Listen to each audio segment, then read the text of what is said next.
Yes, people, good morning, good afternoon, and good evening. I wholeheartedly offer whatever suits your time zone. Again, it was a poor one yesterday, I hope, which I know will most definitely affect all the Chelsea fans, except if you're not truly a Chelsea fan. We didn't see the performance we had looked forward to. Yes, we didn't, again, we weren't optimistic it was a game we were going to win, but at least we expected a spirited performance from the team, and we did not see that yesterday. But that's by the way. I hope you're all doing well. Welcome into the show once again. Let me see what we already have in the chat here. It is a blue morning from Santiago Munoz. I hope you're doing well, Santiago. Thank you so much for finding the time to join the show. And as you're coming in, if you haven't, please do take a second to drop a like on the stream and subscribe to the channel if you haven't. And Feded says, hello to you too. I hope you're doing well. Thank you for finding the time to join the show. Just 1 second, let me share the link with the panelists.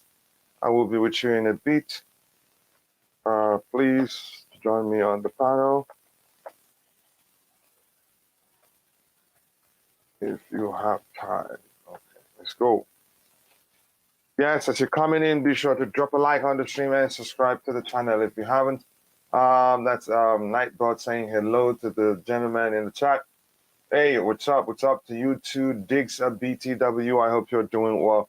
Thanks so much, guys. I appreciate all the support. We're closing into 8,000 subscribers. The community is growing, and thanks to you, that's the reason why we're as big as we are today. So again, if you're just joining, if you haven't, take a second to drop a like on the stream and subscribe to the channel if you haven't. So let's see what we have. Let's get into it immediately. No wasting time. We'll start from this one. Quite a lot going on, so I'm going to keep looking on. Yeah, excuse me. I still have a bit of cough. It hasn't gone completely. We have the update screen. I'll have it open somewhere here. So again, if I find anything new, I will again we will look at it. So yeah, quite a lot to talk about. Sometimes you do bring your own topic. That's why it's a long show, because those in the chat bring their own topic. It's about everybody. It's not a show where it's just about the panel. It's about everybody here. So yeah. But thank you. More importantly, let's get into it in the bit. Just give me 1 second. I want to open the update screen in another window. That way it's easier for me. I don't have to be going back and forth to the window on my left. So this one here reports that negotiations between N'Golo Kante and Chelsea on a new deal will continue in the next week. One more round of talks are to be scheduled. Okay. A feeling of 50-50 chances after initial approaches. N'Golo Kante would love to stay dependent on the proposal. That has always been the case. Again, conflicting reports once again. What we heard last week was that it was close. I think a few days ago, the reports were that the new deal was very close. Now it doesn't sound like it's really close. But you could say a 50-50 is still fine, which means there's a chance he stays. It wasn't like before where mainly again he was again the chances were that he was going to leave than stay. I hope we'll keep him. He's a player, like I've said a million times on this panel or on this channel. Is it again? If he stays, if you can get 20 to 25 games out of him, that could mean you be the difference between you not winning a trophy and you winning one. So he's a player I really would like to stay at Chelsea Football Club. So yeah, let that happen, please. I want to see that happen. Let's see what else do we have here. Todd Boehly, yeah, this is concerning, and I wonder why. The reason is obvious. It says Todd Boehly has spent 350 million pounds to reshape Chelsea squad and made it worse. Now, as much as I will say clearly that I've moved on from Thomas Tuchel, yes, I've moved on from Thomas Tuchel, but when something like this comes up, you will have no option than talk about Thomas Tuchel.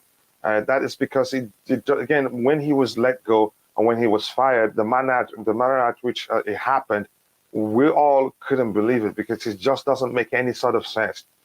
Because if you understand football, after you spend a certain amount of money, buying players for a particular manager who likes to play in a particular way, and then letting that manager go means there's a chance the incoming manager, will not be well acquainted as to how to use those new players. And you could say that's the case because we have enough sample to say uh, Graham Potter just doesn't know how to use the new players. Koulibaly played well under Thomas Tuchel, except for the red card, I think, and the two yellow cards, which resulted in the yellow card. I think twice or once, I'm not sure. But he played well. He was doing well under Thomas Tuchel. Kukurea was fine under Thomas Tuchel. Then what the moment, what's his name? Graham Potter took over. That's when we started seeing shaky performances from them. So yeah, so it's obvious the reason why we spent that much money and we're struggling now. It's simple because he spent that much money for a previous manager and then sacked him just like immediately after spending the total amount being quoted up there. So yeah, I think it's a lesson. It's something for him to learn from. I hope he does that. I don't know. He thinks maybe if the new manager comes in, it would just be like this. He picks up because after all, he has new players. But it just doesn't make any sort of sense. And here, Boogeyman, again, a.k.a. Faldiaz, a.k.a. Boogeyman, Mike Bro, thank you so much for finding the time to join the show. We have 14 likes already. If you haven't, please take a second to drop a like on the stream and subscribe to the channel if you haven't. Here's what we have to do today. If we talk about the random topics we have, after we're done doing that, we will go into discussing what really happened in the match yesterday, our observations, reactions, or ranting, if you want to call it that. It says again, N'Golo doesn't need a Chelsea. On the other hand, Chelsea really need N'Golo Kante. I think that's a delicious comment. He doesn't need us in the sense that if he decides he wants to leave the club, there will not be shortage of clubs looking to sign him. I know it's easy for some fans to say, just let him go. He's done. He's finished and all of that nonsense. The truth remains, it's a huge risk. If we ever do that, again, I don't see us. Who are we signing that's going to be able to do what again, he's shown that he can do for us. And if you look at, again, the trophies we've won since he joined us, mention any of them and tell me that N'Golo wasn't pivotal to us winning that particular trophy. That's how important he's been to us. And that's the reason why if he gets injured, the moment the slightest he recovers, we'll pull him back into the fold without giving him enough time to recover. The French national team, Didier Deschamps, did the same thing. So what the reason he's going through whatever he's going through that has led to you could say a faction of the fan base saying he's injury prone. No, we haven't managed him quite well, his fitness quite well. But that's, by the way, AB, it says, hi, everyone. Hi to you too, AB. I hope you're doing well. Thanks so much for finding the time to join the show. I am fine. Hope you're doing well. Okay, thank you so much. I appreciate you responding. Again, if you're watching, if you haven't taken a second, drop a like on the stream and subscribe to the channel if you haven't. We'll move on to the next topic. This one here is, again, that as much as there is some truth to it, but I really want us to understand what Pep is saying. At first, it was funny to me, but paying attention, again, it became clear to me, okay, this is really what he's saying to Todd Boehly. But it says Pep Guardiola tells Todd Boehly what Chelsea must do with Graham Potter after heavy defeat. What he said clearly, being quoted, I think I saw a tweet from Fabrizio Romano on that, told them, give him time. In this case, that when he was at Barcelona, he had Leo Messi. But the truth remains, it wasn't just Leo Messi then. He had other excellent players. The best players in the whole world, actually, literally, were all at Bayern Munich at that point, were all at Barcelona at that time. But here's the thing, my point is, what the message Pep was really sending to Todd Boehly was that he had good players. He was indirectly, again, telling Todd Boehly, this team is crap. At least that's how I read it. Let me know if you read it the same way. It's interesting, really. But if you don't pay attention well, you think, what is he doing? Is he making fun of us? I know some are saying it as if keep Graham Potter so that they keep beating us every time we meet them because they believe Potter isn't good enough for the club. To me, yeah, I get it. It was funny. But at the same time, he was telling him, yeah, Potter isn't really the only problem here. The problem the players are, they're crap, really. That's how I read it. If you're in the chat, if you see it differently, you let me know. But to me, that's how I see it. Just 1 second. I want to put up a poll here. Okay, maybe when I get to that particular topic, and then when I'm putting up the poll, then it will make a sense. This one says Chelsea forward Raheem Sterling is having a second scan on his hamstring this morning after the first scan proved to be inconclusive. In the case, again, that brings to mind the case of Christian Pulisic. He's going to be out for about 2 weeks. When I read that of Christian Pulisic, I was wondering, why haven't I heard anything regarding the case of Raheem Sterling? Because I recall he got injured in the same game too. So it turns out they're not quite sure yet what his own problem is. So again, I wish them all well. As much as I'd say it's a blessing in disguise for the better players to get a chance, or for the younger players to get a chance, we're very thin. What if anything happens to the younger players? What will happen? So let me just put up a poll here. One question. 1 second. 1 second.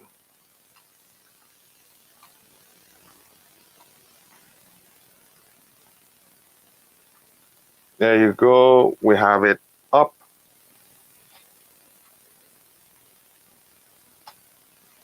Just give me 1 second.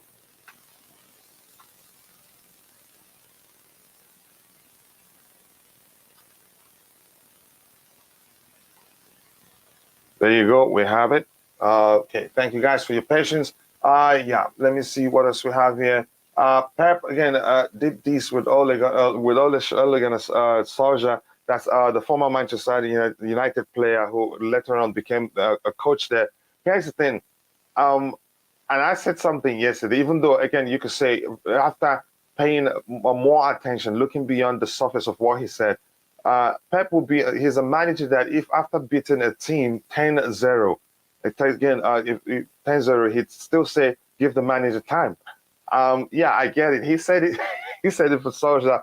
But in the case of Potter, you could see that you can interpret it into, yeah, he understands Potter wants time. If you look at what Potter did at Brighton, plus again, he had Messi at Barcelona, which to me means the current players under Graham Potter are all nonsense, all crappy players.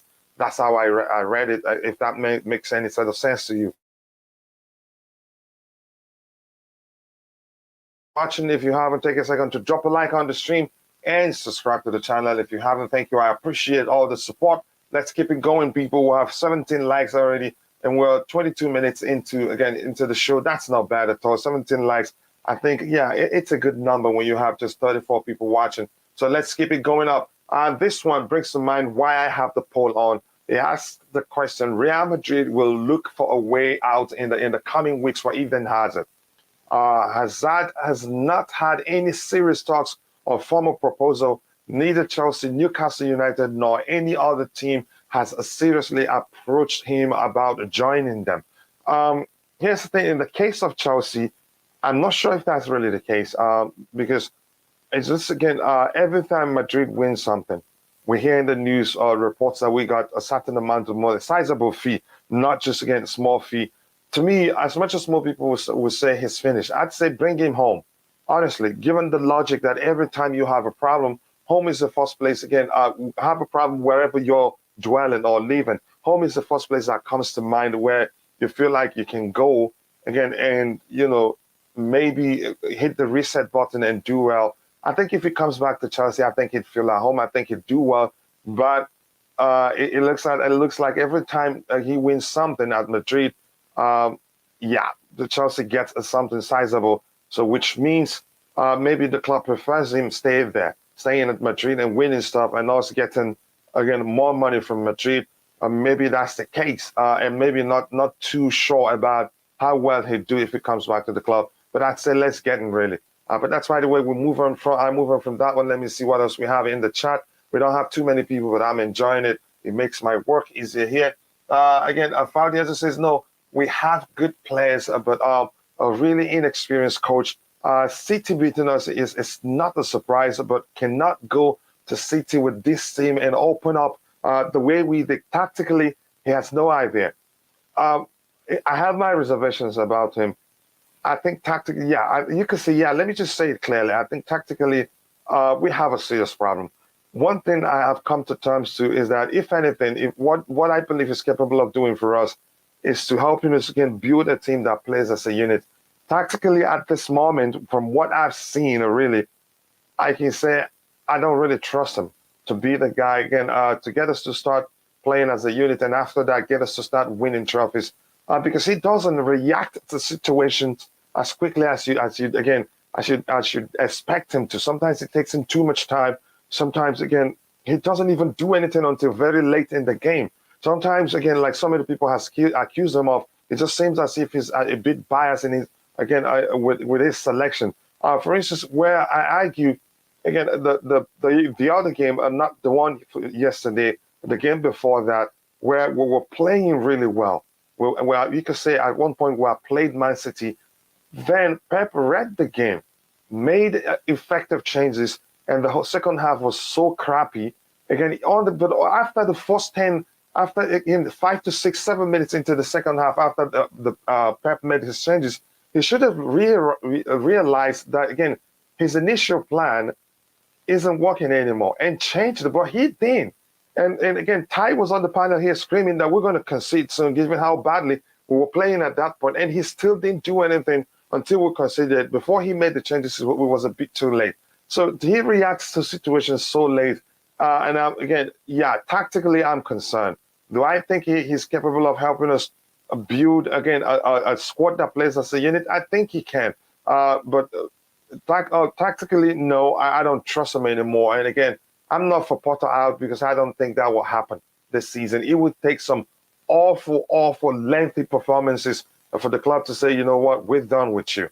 But that's, by the way, we'll move on from that. Let's see what we have in the chat. Again, yeah, the Prince says again, likes. Yes, people, keep beefing up the likes. We have 22 likes already, which is just, again, with 27 minutes into the show. That is just, again, near excellent, I must say. So please keep liking the video and subscribe to the channel if you haven't. Those things do go along with the likes, especially. You don't even have to subscribe, I have to be honest with you. But it's about you participating by viewing the show. The views go along with the likes, trigger the algorithm, and show Google, yes, people are really interested in this channel. And if you subscribe, that is if you want to, it's an added bonus to you being, again, supporting the channel. With the horrible players we have now, I would take Hazard in a heartbeat. Yeah, I wouldn't mind because we don't have that sort of player. The only player available that is capable of, again, you could say, doing what Hazard can do for us. I mean, in the sense, a player capable of pulling the rabbit out of the hat and helping us win a game. I think he's still so young and he hasn't played that much with the team. I'm talking about, what's his name, Omari Hutchinson. So again, maybe I still think Hazard would do well if we bring him back. But that's, by the way, let's see what the club does. I think he's available now. Madrid really would want to let him go. But let's see what happens. Thanks to Todd Boehly again for downgrading CFC from the best club to a good club at the moment. What a way to phrase that. And that's very, that's very, again, yeah, that's very funny, really. It's still a good club at the moment. It hasn't been bad. The performances have been mixed. Yeah, but a lot of concerning. I've observed again. Noticed a lot of concerning situations in terms of the manager's selection. Him not learning again, paying attention to what works and what hasn't worked. Surprisingly, it probably may have taken him 2 consecutive games to realize. And I don't think he has because he played him there again to realize that Jorginho, you can't play him as a single pivot. He likes for you to keep a guard close to him, even if it's not a guard that again. That will conduce his lack of defensive capabilities. The guard that will also always create an extra passing lane for him whenever he's on the ball. And he tried to play him as a lone 6 yesterday, and it was awful. But we're moving from that. Zidane.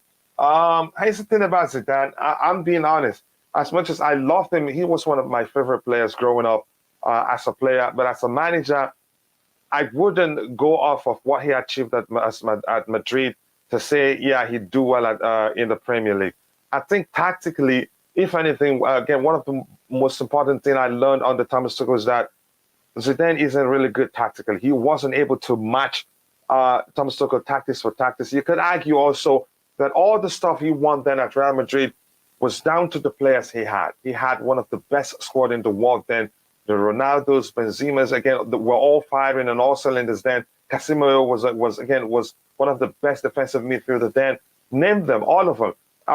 if honestly, if you give my mom that team, she still win Champions League twice. That's crop of Real Madrid, a team that time. You could just again say, just go on. No, no don't even talk tactics. Go onto the pitch, do your thing, and take a nap during the game, and you still win it.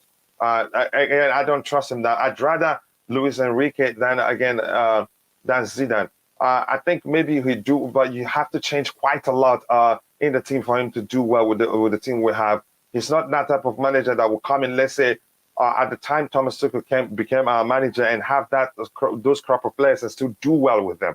No, he'd struggle. But that's, by the way, again, if you're watching, guys, if you haven't, take a second to drop a like on the stream and subscribe to the channel if you haven't. Thank you so much for all the love. I sincerely do appreciate that. 3-0 before halftime. Yeah, that sucks, really. Probably, again, the worst performance I've seen from Chelsea in a while. Yeah, that was it was heartbreaking, really. That broke my heart. It broke me. I nearly lost my voice because it's clear. It doesn't look like hitting the reset button is that simple, really. Because if we play against any team that defends deep, it got worse. If we're not able to play against Manchester City, a team that by default was supposed to play well, because again, they come at you. There's always space. They don't defend deep. If we can't play well against them, then we're effed for real. For lack of me, again, avoiding using a language that will put the channel into trouble. But I hope you understand what I mean by that. Yeah, it is concerning, really. Danny Music or Potter needs to go. A lot of people think so. And I did put up a poll yesterday which asked the question where quite a lot of people, I think about 76%, and that was, again, 200 and something votes in total wants Potter to be gone, really. This poll that asks, would you love to see Eden Hazard at Chelsea? Now just 21 votes. It says yes, bring him back. And 48% says, that's 52% saying, sorry, bring him back. And 48% saying, nope, Hazard is done. It's a difficult one, but I'll let that run for a while. Let's see if we get more sample size, if we will, again, turn it on its head. The score could have been worse because Pep are showing us Messi. You can't argue that. I think he does that sometimes. But that's why the way we'll move on from that. Is Potter getting sacked? Let's talk. No, I don't think he will be sacked. But the things have to change, really. Again, if we're being honest, it is business for the owners. Losing games and being, again, horrible in a stretch of, again, games, not winning matches, it's not good for the brand at Chelsea Football Club. Because the more, again, the more you look bad, the more it will be difficult for you to attract big name sponsors, because they bank on how popular or how big your brand is, how well you're doing, to help them get the return for their money in terms of exposure that you give them as a business entity. But when you're not doing well, they're not going to pay attention to you, really. But at the moment, if we're being honest, here's the thing. Him being sacked, it can happen. And there's a chance he stays another 4 years. He's capable of turning it around, but that is only if he's learning from his mistakes. But from what I've seen, it doesn't look like he's learning from his mistakes, really. I've seen him repeat a certain, again, stuff that he's done that has led towards losing games. But as things stand right now, we have a technical director, and it's a footballing individual. Again, if things aren't going the right direction, if he goes to, again, the consortium, but remember, it's not about Potter. It's not about, again, what's his name, Todd Boehly alone. If he goes to them and say to them, this isn't really working. We have to move on from Graham Potter. It's not working. I think they pay attention. But without a technical director, it'd be difficult because their ego comes first. But at this time, they have somebody they hired probably to help make such decisions, that if Vivell goes to them and says, this isn't working, they'd pay attention to him. But let's see what happens. I hope things change for good, because Chelsea is a club I support. I will support Graham Potter, but let him start doing well. I want clarity. Then I'll say, okay, I'm all for the process. Right now, I'm a bit confused. There's no clarity. There's no clear path as to where the process is leading us. If anything, there's more confusion than not. And the players all look confused even when on the pitch. So, and it's been very painful to watch. Potter is not right now for the job, because we all don't know what he's doing at all. I am really frustrated. I am. as well as you are. Good day, Coachella. Nice to see you, the Prince. And thank you for not using all caps. I appreciate that. Do you know that Chelsea problem did not start today, at the end of TT's era, and it's now obvious that the coach himself doesn't have a say on the transfer market? I think he does have a say. I don't think they sign any player without him saying, "Okay, I think we can make this will again fit our current project," if that makes any sort of sense. But yeah, it's what's going on again. You can say there are so many, 1,000 reasons to look at and say this is the reason why things aren't really going well at Chelsea at the moment. But I get your argument. Again, some would bring up the quote from Thomas Tuchel where he said, "Same players, same issues," and use that to tell you this is in no way Graham Potter's fault, which is, you could say it's a solid argument because they have that quote from Thomas Tuchel to back it up. But we move on from that. The problem is the players. Tuchel said it again. I haven't even read this, even though I've highlighted it before. Again, before I said what I said before, nothing changes because we have the same players. Look at the simple pass that have bats misplaced again, and they should have been put through to Hall. Again, excuse me. You have a good argument there, but again, to me, it's partly the manager, it's partly the players, and I'm not sure how to actually apportion the percentage of the fault. I just want to move on from that. Really, Tuchel was better than Potter. I don't want to get into that argument, but I get where you're coming from. I wasn't happy when Tuchel was sacked. No, I don't think anybody was. If anything, only a few were happy that he got sacked. Again, some that don't understand the situation, some that didn't look beyond the surface to really say, ask themselves the question of what's really going on here and find out what's happening. Good day, everyone. Good day to you, to Supreme Court, sack Porter now. Sack Porter this month. Let's see what happens. Porter is holding his hands, looking at the game. Like, again, I find, and the fans are more active than him. I think that's one of the things that concerns me. Again, how dominant, should I call it dominant, for lack of a better term, how, again, it doesn't seem like whatever that's happening on the pitch moves him, whatever, again, on the touchline, not active, not trying to correct what we're seeing on the pitch, the mistakes or the bad plays we're seeing on the pitch immediately. Even when he does, he communicates directly to his assistants to try to pass on the message to the players on the pitch.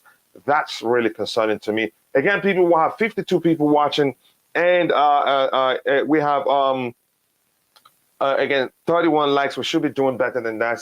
Thank you so much for the guys. I appreciate that. Thank you so much. Now again, Jorginho can now play in a single pivot. He hasn't done. How many times has he done that for us? If we're being honest, I thought his defender said again he could only play in a single pivot due to Sarri ball. Again, no surprise. More excuses for mediocre Jorginho. In the case of Sarri again, the whole team actually was built around Jorginho with a strategy again that also focused on not exposing his deficiencies. I don't think Graham Potter has been able to find a solution to that. Because if you want to play him as a single pivot, you have to find a solution to his deficiencies, his lack of defensive, again, you can say, capabilities. But Sarri was able to do that to a T. You wouldn't even know how bad Jorginho is. The team was built around him in the sense that whenever he's on the ball, there are multiple passing lanes for him. But that hasn't been the case on the Graham Potter, except if he plays alongside Kovacic and he has a passing outlet. But that's, by the way, that makes it easier for him to operate effectively. Here again, Bobby Fairview, bigger brother, I hope you're doing well. When I say Bolly out, I don't expect him to sell. I get that it's not contractually possible, but he can appoint a CEO and get out of the club's operations. The fish is rotten from the head. You could argue that ego comes into play. As much as I'd always argue he didn't become a billionaire by being dumb, but again, there's a chance. There's a chance he has an ego issues, and once the sort of individual that wants things to be done the way he wants and feels like he's smarter than everyone else around him, notwithstanding if that's your expertise or not. But that's why the way I hope we get things sorted out before it gets worse. And my fear is that again, if we get out of top four this season, it will be pretty dang difficult getting back in there. And it doesn't look like we're going to make it back in there. Except if we spend and spend strategically this January transfer window, I am seriously concerned. But players will listen to Zidane. That's it. But listening isn't enough. If you give Zinedine Zidane the crop of players we have right now, they'd listen to him. But would that be enough to get them, again, to play as a unit and win matches? No. Again, tactics do come into place, especially in the Premier League. Zidane isn't the man for me, but I get your argument. These players look at Porter and don't see the answer to our issues. I think that's another concern. Like Thomas Tuchel says, a process again. Result is important when you're talking about process. Without results, the players won't trust the process. They need to see results. And again, I follow football long enough to know if the player sense that or started perceiving you as not capable enough of doing the job, it's not gonna go well for you. And it's looking like that may well be the case. The players again may well not be playing well because they don't trust him as a manager, and that happens in football quite a lot. And when it happens, it will be difficult. You practically have to change the whole team. Something has to give. Either you overhaul the team or you let the manager go before you find a solution. Why do you think Roman Abramovich he keeps firing players? In most cases, when it comes down to the manager losing the dressing room, something has to give. It's either you overhaul the team and the manager gets a new set of players, or you let the manager go. So a new manager comes in again, and the players will start paying attention to him. New manager bounce and all that, or maybe they like him better. Things will start again going towards the right direction. So it's a risk. So Roman usually opt to let the manager go and keep the players because usually he communicates. There was a time again he communicates with the players and likes them and wouldn't want to risk overhauling the team because it's a huge risk. So it's a difficult thing. It isn't easy really. You all should not be asking for Potter to be sacked. I'm not asking for Potter to be sacked. But if we're being honest, the moment you start hearing a manager talking how the hierarchy trusts him, how there's no pressure, how he's spoken, it's not a good sign really. And if the club side again hierarchy starts putting out statements such as again we trust him, we knew it wasn't going to be easy, we knew before time that patience is needed. It's not a good sign, really. If we're being honest, Ben Jacobs, Adam Newson reported that the owners still have confidence in him. But tell me, if you're being honest, tell me how many times did you hear such stories and it's a good sign? It's really not a good sign. I hope he turns things around as quickly as possible. Again, and learn from his mistakes and start doing well because I want Chelsea to do well. No. Again, you saw Spain at World Cup. It was just again, when they played against team that defended very well, they struggled really. That defended deep, especially the club ownership have made so many mistakes in tandem. Coaching errors. I think Porter will be sacked before the season ends. But the whole club right now, from players to managers to owners, are a mess. It's everywhere really.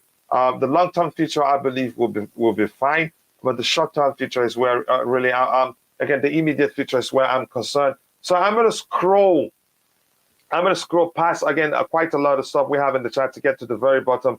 As much as I enjoy reading your contributions, if I keep doing that, that's all we do for the whole day. But again, it all makes sense because it's talking about the issue we're discussing. I think Fulham getting the fans, again, I think the Fulham game, okay, the fans should go with TT photo and shout his name. That's Bonnier, Nevada. It doesn't change anything. And I don't think, I don't think they'd swallow their pride and decide to bring TT back. And the question is, do I think TT will come back? I don't think so. I think most likely Thomas Tuchel's next job most likely will be Barcelona because they wanted them at one point and he rejected them because of us. But let's keep going. And now that he's available, if Xavi doesn't, again, continue to struggle, but I think he's doing relatively well right now. I think they may well, again, get Thomas Tuchel to become their manager. I don't think he comes back to Chelsea. I wouldn't if I were him. Why are we thinking about Hazard? Come on, guys, again, have you seen him since leaving? Yeah, but one man's food may well be another man's delicious meat. Again, I don't want to get into that argument, but I really want Hazard again. One of those that think maybe give him a chance, but I don't think it will happen. If you're watching, if you haven't taken a second to drop a like on the stream and subscribe to the channel if you haven't, guys. Thank you so much for all the support. We have 43 votes in the poll. We should have at least 40 likes, but we're 38 likes, and that's not easy. Fede says again, Reece James is the most important player at the club, but should it be like that? It shouldn't be. We should have, again, competition in every department on the pitch. So when one player gets injured, whoever comes in will do an equally good job or maybe even better. And that's why I hate the language backup. We need competition. We need rotation of players. Players who are good enough. But unfortunately, that's not the case for us at the moment. Germany should not worry about a volleyball player. We have 29. He can do in that. I get it if that's how you see it. You're entitled to your opinion, but that's funny, really. And one thing I'm trying to say here again, I know that he will be a means the fastest place at that injury to play them again, and then we'll get back to okay. I'm not sure what I'm reading there, but I get it. Again, I'm going to scroll past quite a lot of stuff here because it's a lot. So I'll move on to the next topic, and then I'll try to get your subsequent contributions in the chat. So thank you so much. Again, a blue morning to you too, brother. I hope what you went for went well. Thanks so much for finding the time to join the show. Let's see what we have. Again, I have lost that winning feeling as a Chelsea fan. It hurts badly. Again, you can see, Chidi Dalo, thank you so much for finding the time to join the show. We don't look forward to the next game, really, and that's concerning. And it has to be dealt with this January transfer window, because if we don't make the right signings this window, we're in serious trouble. And I don't get the talks of looking at that Fofana and then deciding whether to let him go on loan or not. We're very thin. Why we shouldn't even be considering doing that, really. I will never watch a Chelsea match where Kai is the first nine. Prince Moha, nice to see you if that's how you see it. Let me see anything else I'm going to get here. I'm so confused. What is happening? If I, Zegu, yeah, my one day I'm confused too. I'm not sure what's happening. Again, there's no clarity as to what the process is. There's no clarity as what we're trying to do in terms of developing an identity. Again, it doesn't look as if, again, there's even a plan in place to stabilize the ship. It is, again, we play one way today, we play the other way next day. You can see the players even on the pitch, they seem very confused, really. Excuse me.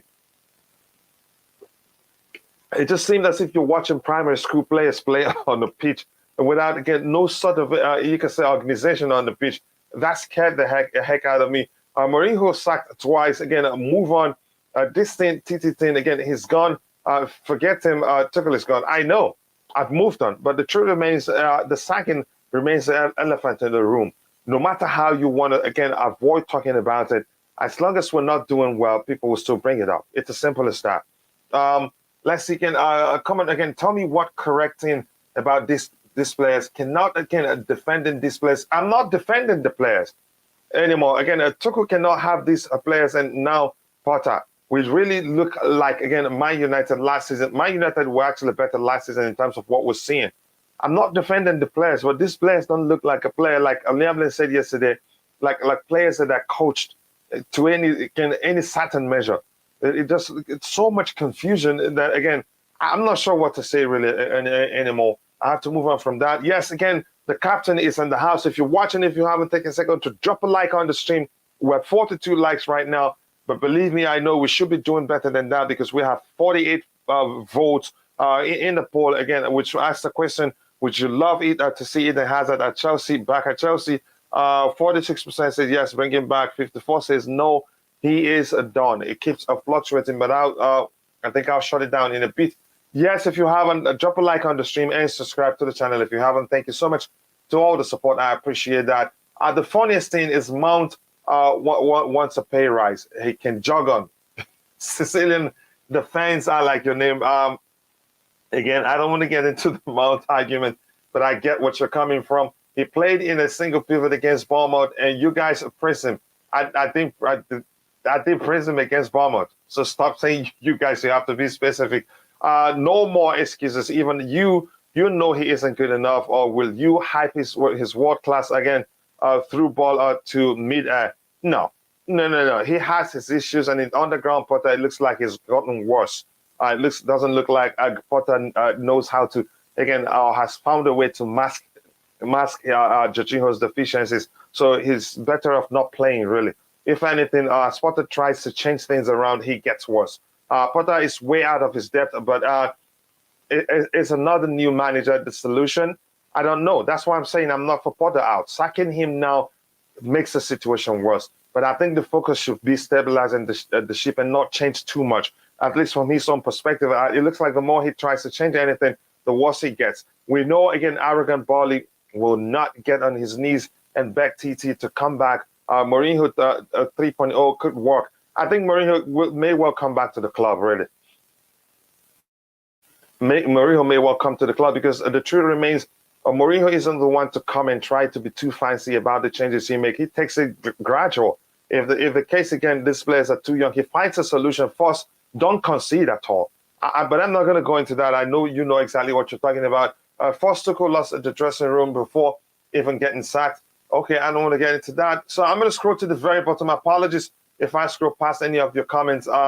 Again, I will try to get your subsequent contributions. There's just quite too much to read. And again, yeah, and I'm the one highlighting it and still looking at on my screen to try to find some new updates to give to you. So we'll move on from that one. Yeah, let's see. Next thing we have to talk about here. And once we switch topic, I'm going to scroll to the very bottom. We've talked about this and say it's clear a lot of you don't want him back. But let's move on. If you're in the chat, just quickly let me know whether you want Eden Hazard back or not. I'll wait to see what you say. Here again, this is just, it is painful. Even the media, again, all these outlets are using it. Look at what we were able to achieve. Even the players, everything we achieved trickled down from the club, again, to the individual players. Mendy won, again, what's it called? I forgot the award. The best manager, the best player in Europe. Kante, again, in so many games. How did we go from that? And then we're at rock bottom right now if you really want to talk about that. So, yeah, I'm going to scroll to the very bottom again. But I'll try to get your subsequent contributions. And just hello to Bobby here. The humiliation has gone too far. The rebuild needs to start now. That's the only way forward. Yeah, but we need to be strategic. Just going out in the market to throw in money at players we want to sign or players we're interested in will not help solve the situation. It will rather make it worse. So we have to be strategic. We don't just have to go in and start throwing money at the problems. Yeah, Bobby, big up to you again. I think it's still morning where you are, just 7 minutes probably before it's noon there in the UK. How are you doing, brother?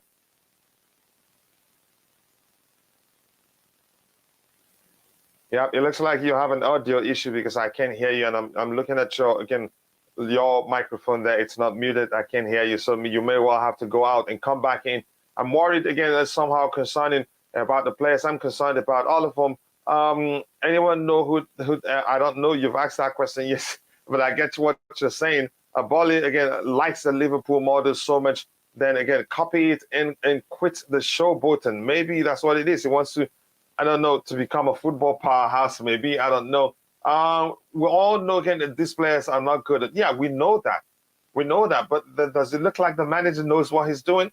If you're being honest to yourself, again, it gets this right. 3 different managers are telling the players to keep passing back and sideways, to never take a man on and to never shoot. And that's where coaching comes into play, if we're being honest. So, yeah, I'm going to go back and scroll to the very bottom. This secular firing squad around the place is brainless. Yeah, again, and the concerning thing is that the moment we underperform, a lot of people don't pay attention to what's really going on. They go straight into pointing figures at every individual player, one individual player or the other, saying how they are the fault.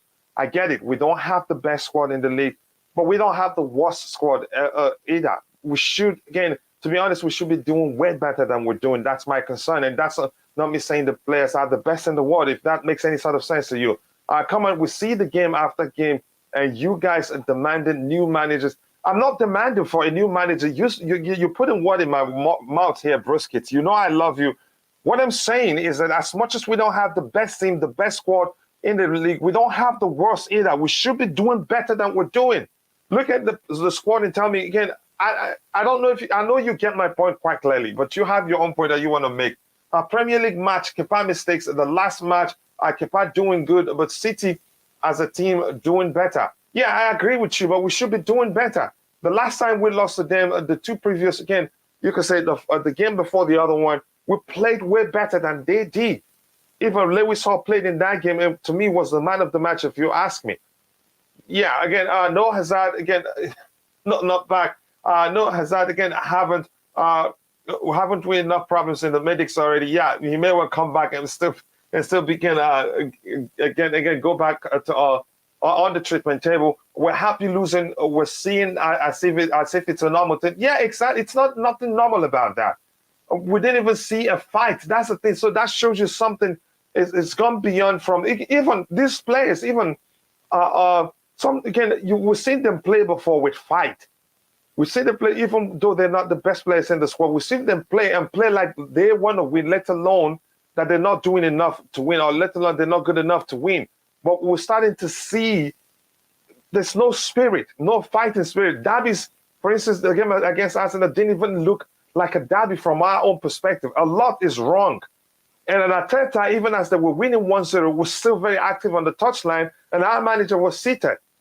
So a lot is wrong. So we should start being truthful to ourselves. You can't just be blaming the players alone. Quite a lot is wrong. I want the manager to start paying attention to what's working, it's what's not working. And with that, I think we'll become better. But it doesn't look like he's paying attention to that. Best UEFA player, despite a teammate winning the best UEFA midfielder, barely even a third best midfielder for club or country. I guess you could argue that. Let's see what we have here. Brisket, again, I agree. We need a regeneration, but do you honestly think that that's the only problem? Yeah, exactly. That's not the only problem. And that's, again, some people, I get it. Some people with some measure of bias, maybe because they're English and Porter is English, don't even, again, come to a point where don't even, again, come to say, again, he's done this wrong, he's done that wrong. Always think, again, it's all about the players. No, we have a very bad squad, like you can say unbalanced squad, for lack of a better term, but still, it's not all on them. We don't look like we're being coached correctly. It doesn't look like we have a strategy when the game is going on. We look like, again, a primary school kids playing football, really. I get it. Yes, depth of the squad is the problem. Motivation is the problem. Quite a lot of stuff. I'm not saying sack the manager. I'm saying he should start, again, paying attention to what works and what doesn't work. But it doesn't look like he's doing anything close to that. Placing Hazard should be back to Chelsea. I would personally love that to happen. But again, like I said, more importantly, the club looks like they make more money from him, again, if he stays at Madrid, because anytime he wins one trophy or the other, we get money. But maybe, again, when they see that Madrid are very serious to let him go, maybe that's when, and especially if it's on the verge of coming back to a Premier League club, maybe that's when the club says, okay, let's get him. We don't want him to join our rival. But I don't want to see a Ronaldo 2.0 in that case. Coach, honestly, and people don't like to use these excuses, but we have too many injuries. Yeah, that's important to note, and that doesn't help the manager's case. But even at that, if you look at the bench and see what we have, we should be doing better than we're doing. Yes, I get the argument that by now probably he sees Dennis Zakaria as an important player, but he shouldn't have benched him yesterday. We should again with the moment again it was clear that we were playing badly. He should have brought him on to change things on time and not wait until it's too late. We're Chelsea Football Club. We cannot be conceding again 4 goals and not score 3 or 2 to cancel some of them out. But it was 4-0. It could have been worse had they not taken their foot off their pedal. You can see what Pep did. He changed it to bring more defensively minded players, just taking their foot off the pedal, really, being fair. It's funny, really. And Chama Joseph, I hope you're doing well. Thanks so much for finding the time to join the show. Good morning, Coachella and Pani. Good morning to you too. Just quickly, here's something else that breaks my heart every time I look at it. The poll has 63 votes already. but we have just 46 votes. Come on, guys. Again, we should be doing better than 46 votes. If you haven't, please do take a second to drop a like on the stream and subscribe to the channel if you haven't. Thank you so much again for doing that. I really, again, let's get it to 100 likes as soon as possible, people. Even if you're watching, I know some people are watching but are not participating in the chat. Please, it takes just a second to drop a like on the stream. Please help us do that to help us reach more people. Thank you so much. I appreciate that. Let's see what we have here. Good morning to you too, Norm. I hope you're doing well. I always say we have a really bad squad. Yeah, I know you say that. I'm just saying, no, we're not fighting, bro. Brisket, you know I love you. I know you say that. My argument is that we shouldn't just keep blaming the players. The issues go beyond the players. A bit, again, you can say, again, partly the manager, partly the players, really. We have some of the players who want to leave the club. Some of them are crappy. From being good players to becoming crappy for one reason or the other, I don't know what the case is. Any updates on Chelsea? Some updates. We're looking at Pedro Porro, the Spanish international 23-year-old for the right back or right wing back position. We're looking at, again, talks still ongoing for Enzo Fernandez. And again, we're still looking at Mihailo Modric, which to me seems as if Arsenal, again, are more likely to be the club to end up signing him. But let's see what happens. And Pulisic will be out for at least 2 weeks. Raheem Sterling, there's no clarity as to how long it will be long. He will be out because the first scan it wasn't conclusive. So they're doing, again, a subsequent scan to confirm the severity of it. Again, I think his hamstring, severity of it, and how long it'd be out. But that's, by the way, again, we'll move on from that. And the vibe, my brother, again, Coach, what was your reaction yesterday to Kai's handball? Again, it was painful to watch. I don't know. I don't think he intentionally wanted to hit the ball. But again, it doesn't matter whether it was intentional or not. Experience will tell you when you're defending such, you should watch how your hand is. The hand wasn't in a natural position, and the rule says once the ball touches your hand in that scenario, again, yeah, a penalty will be given if it happened inside the box. Yeah, but it was a clear penalty. I'm not sure what else to say about that. But yeah, we'll move on from that. Again, it was painful to watch, really. What's your thoughts about Aubameyang? I think we should just let him go. And how things has gone for him at this moment, again, it's not in any way, again, his fault. The services haven't, he doesn't get much services when he's on the pitch. And to adapt to the way the manager wants to play, he has to do a lot of running. And he doesn't have that in him, so that becomes an issue. So I'd say let him go. Keep Datro Fofana, let him go. Datro Fofana will do well at Chelsea. And again, I'm going to be really furious if the club ends up letting him go. As Axel was saying, they will take time to look at him. What else do you want to see, really? Just get him to start firing on all cylinders. Broya is out. We don't have any other recognized, again, striker. Plus, he can play on the flanks, too. I'm not sure what the club are trying to do. Again, I want to move on from that. We cannot ignore that there's a problem besides the players. That's what most people have refused to agree to. That's a huge problem besides the players, really. If we're being honest, I forgot the term that, again, what's his name? The Bluetooth game used something, again, to the effect of if you have a bad vehicle, but you have a good driver can manage to get you to your destination. But if you have a bad vehicle and a good driver, the whole situation will be really messy.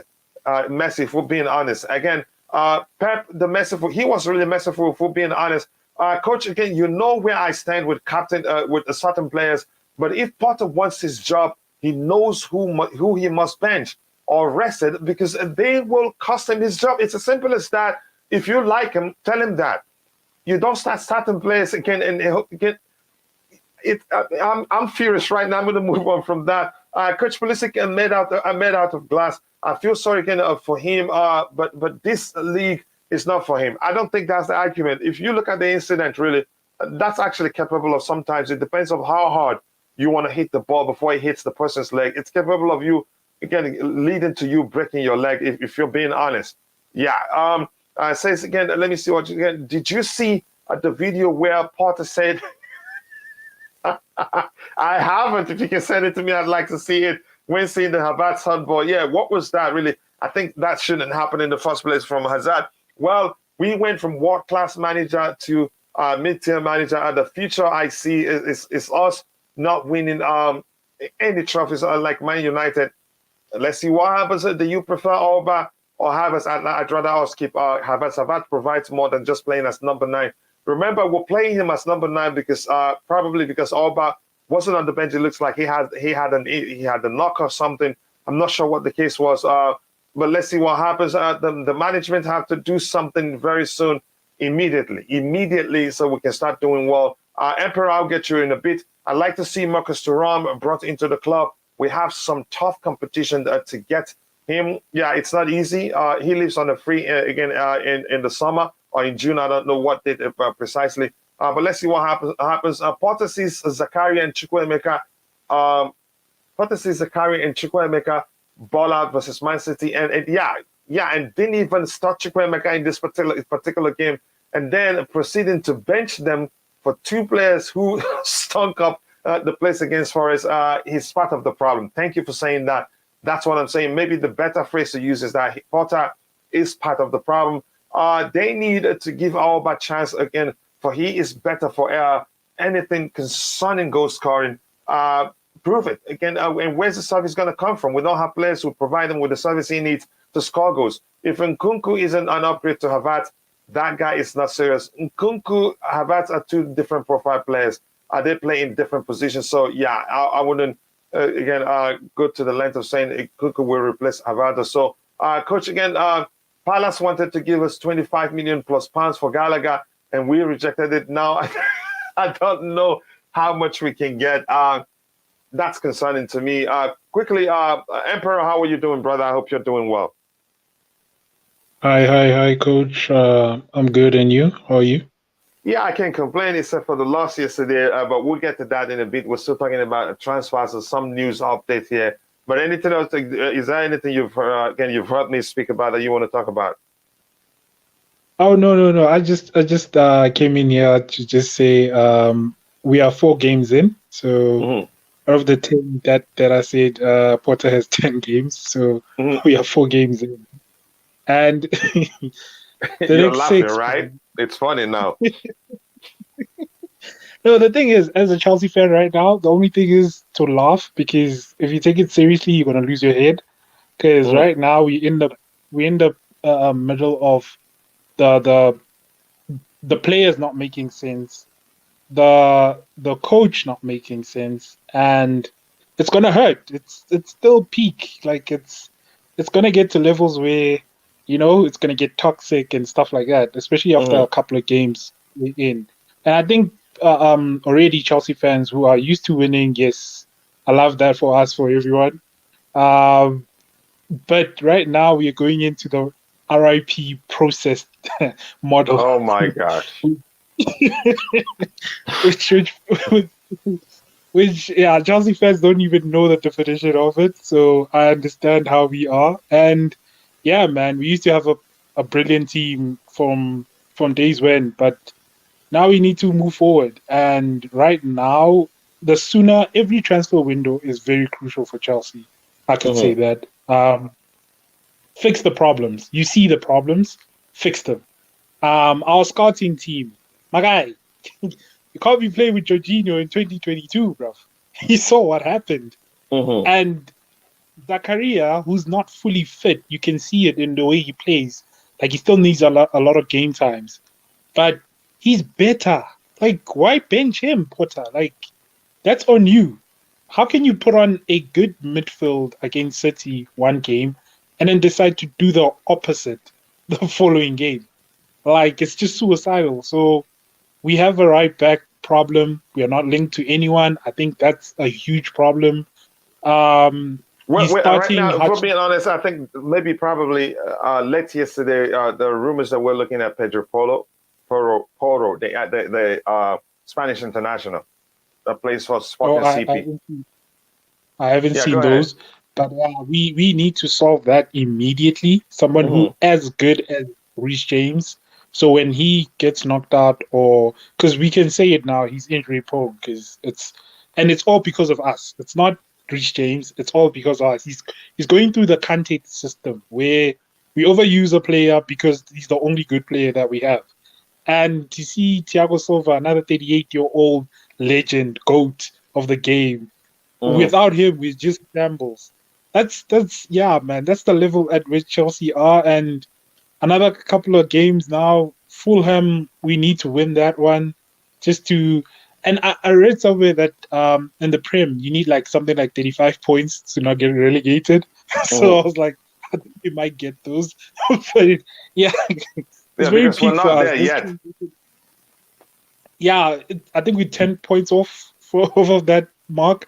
But yeah, man, it's very peak for us, really. And the injuries are not helping. But again, we did this to ourselves as Chelsea, the manner in which we were run. But yeah, Boli needs to do his thing. I look for Porter. I'm all with him when he makes the right decisions. When he keeps on making the wrong decisions in terms of starting certain players in Hmm. certain position, I don't care if he's tired, bro. Put that man on the pitch. But that he has a stinker and we like, but he's tired, and then put in the second best option. But then start certain players, and that Fofana kid, he's good. I think he's good. He I saw is really him. good. He's I moved. don't know where the nonsense is coming out from, considering looking at him. What are you waiting? Yeah, What is it you want to see, really?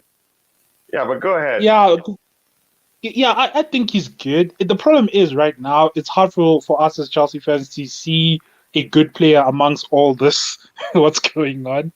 Hmm. Because I can't swear here, coach. So whatever's happening at Chelsea is, you know, what it is. But yeah, man, it's an interesting transition. One that very hurts us. Like it really, really hurts us. Hmm. But yeah, I think for the way we signed players like the Santos, these upcoming young players, I think it's better, man. We're moving in the right direction, semi, and it's up to Porter. And I can see what they're trying to do. They're trying to load with Porter with a lot of young players, which he loves doing. So yeah, man, it's just Potter needs to just start the young players. You have ample, excuse right now because all the first team players are injured. So start as many as you want and let them catch form and let us ride the next 6 games. I think 6 good fixtures upcoming. Besides Hmm. Liverpool, I don't know where not Liverpool, but yeah, man, it's really painful to see. I've never seen Chelsea this shambles. We were this bad under Villas Boas, by the way. Yeah, but at least we tried better. But that's, by the way, we move on from this. I don't want to go back. The truth remains, Tuchel will never come back. That's impossible, really. Coach, again, the Boehly has to sign a player, or again, players now. Potter needs help. He needs help. I must say, given how many players we have out. But I've seen enough to see he himself isn't actually doing enough to do better. And he recognized that. He said that yesterday that he needs to do better. Again, to me, everything I've seen, I don't think he's not learning really fast. He's not learning from his mistakes because if he's been paying attention, he again maybe just take that like this. I've said this before. Take the process gradual. Don't be drastic about implementing the way you want to play. Again, he says again. I actually feel sorry for him. I believe he bends Zakaria to say, yeah, he did that. But when things aren't working, bring him on again earlier than you did. I don't know how it's to phrase that, but that's by the way. Why did we even buy Badiashile if it would just be a bench player to a guy named Humphrey? No, you again you don't do that. You can if you get a new player, you don't just throw them into the pitch like that. You have to again start them the next game after they arrive. No, I think we should, even what the heck with playing that boy central and Koulibaly staying on the right. I just don't know the reasoning behind the structure when we're in transition. Well, again, if you paid attention to that, it was so confusing. I wasn't sure what was going on. Tuchel does what Yeah, is and right. that's Mhm. Go ahead. and you're right, coach. That's the one part of Potter that we don't understand. Don't Hmm. do that, bro. Like, stop doing it consistently, game in after game in. That's the part that we do not believe in you for. When you keep on making the same mistake, you played Gallagher in the six yesterday. Why do you do that?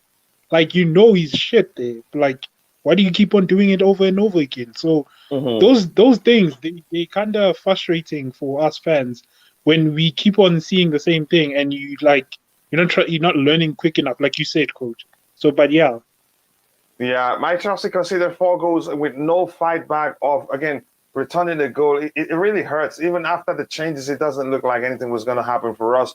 All our players are rubbish. Ray Allen, I haven't seen you in a while. I hope you're doing well. Thanks so much for finding the time to join the show. Bloody hell, Potter had a 31% win percentage at Brighton. How is that, again, a coach good enough for Chelsea? And Ty did put out a tweet asking the question, did we not see that? Here's the thing, I think they were aware of that. Probably was, again, hoping, again, look, they looked at it and said, look what he's able to do that. So if he gets to Chelsea with better set of players, he'll probably do better.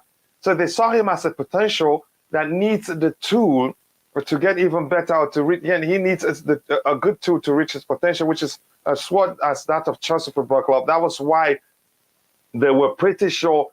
If you ask me, I'd say they probably believe he was going to hit the ground running immediately. And he started quite well, if we're being honest. But when I saw that tweet from Ty, I was like, what the fudge is this? But the truth is, at the time, he got them playing well. And you can say they don't have the tool to do better than he done there. But it makes sense to look at it. I've been saying this 3 years ago. Yeah, I agree with you, Ray Allen. I have I've beaten Man City back to back, but now first time under my watch, Pep sat down, relaxing, playing Chelsea when he should be swearing in again and rubbing his head. He did that the 3 times we beat him under Thomas Tuchel. Yeah, but he was relaxed yesterday. Didn't even break a sweat. Come on, but Sheila wouldn't get game time at the club. I think he will. Just again, it will be gradual. Then once he gets in, I think getting out will not be easy. Yeah, Potter put Humphrey as a starter inside. There's no good available player again and left in the squad. Relying on his luck with Humphrey. Don't get me wrong. I think he wasn't bad. He did well, but again, you could see there was a bit of a concerning measure of confusion at the back line. And the defensive line isn't where you just make changes. If anything, if you're going to start Humphrey, play him on the right-hand side in a back three system where, again, you can say Koulibaly stays centrally. Just don't play him in the central area of the defense. He's inexperienced, and that takes some leadership, again, to get it to work well. As much as there is, again, blame on the coach, a majority of the problems are on the player. I agree. That's the way it should be. Majority isn't on the players, really. If we're being honest, on the players, we have no balance. Conte, Sarri, Lampard, Tuchel, and now Potter have problems with these players. Mentality is gone.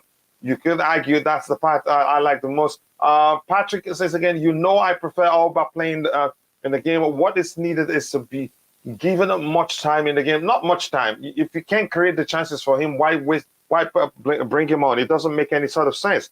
Yes, people, we have 60. Again, we have 54 people.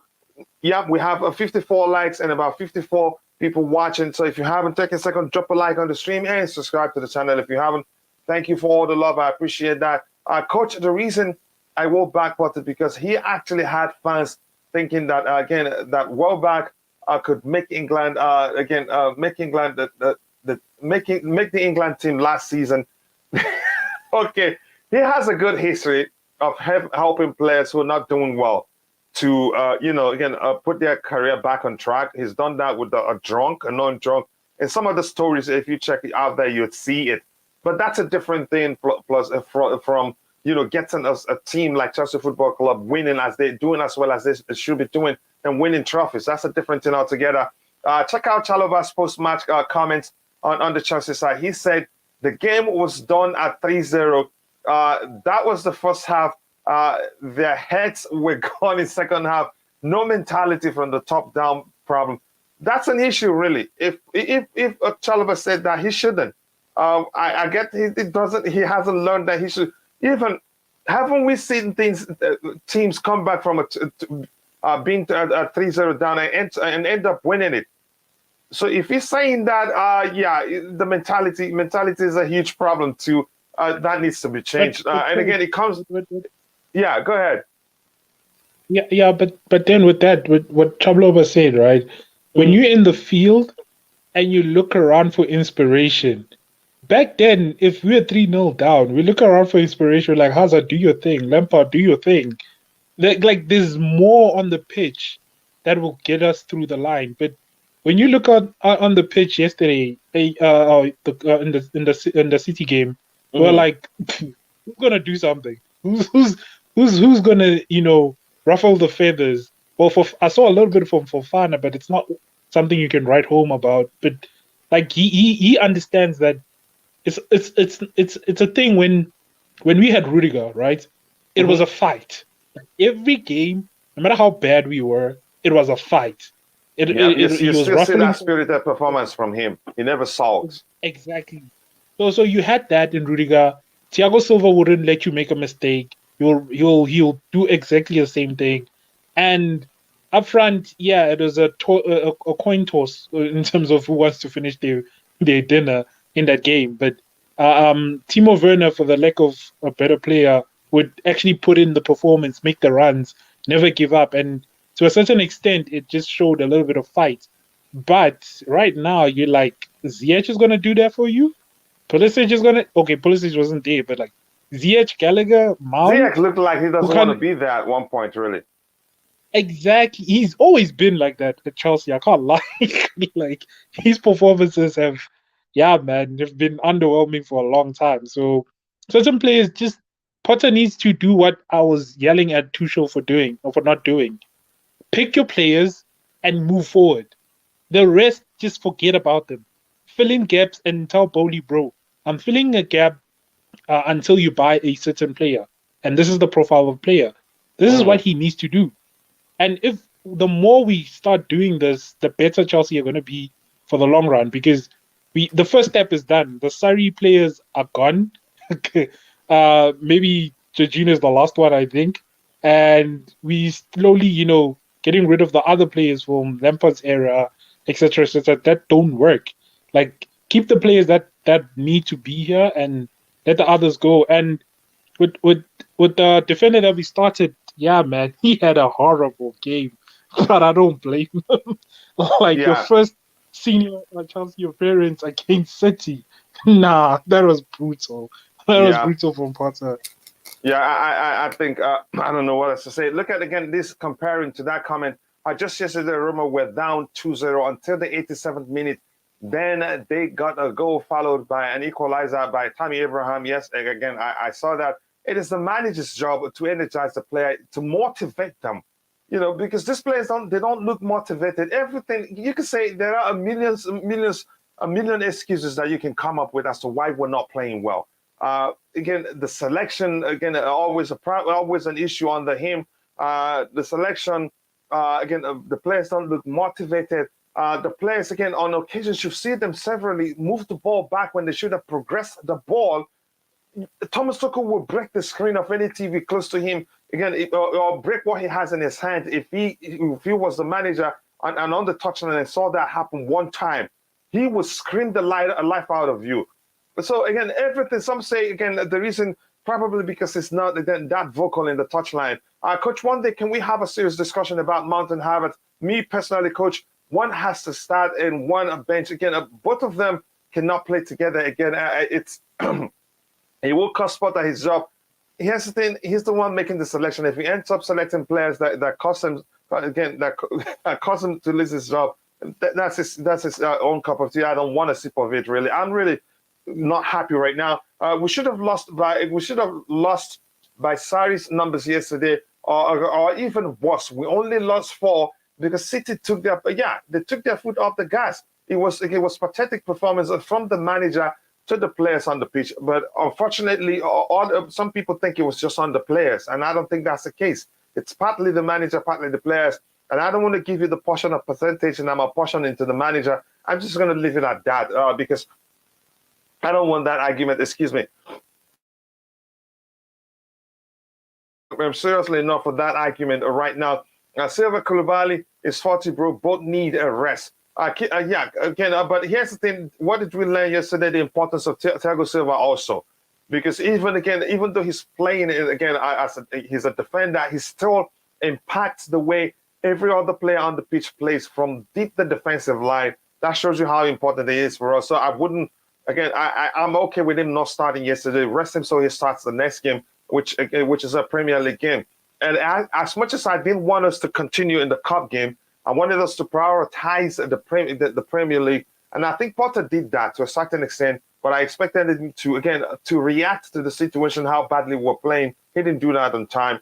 Yes, I didn't expect us to beat City, but I wanted us to do better. Really, just like we saw in the two previous games that we played against them, underground Potter. But that's, by the way, our team is not motivated. They're just rubbish.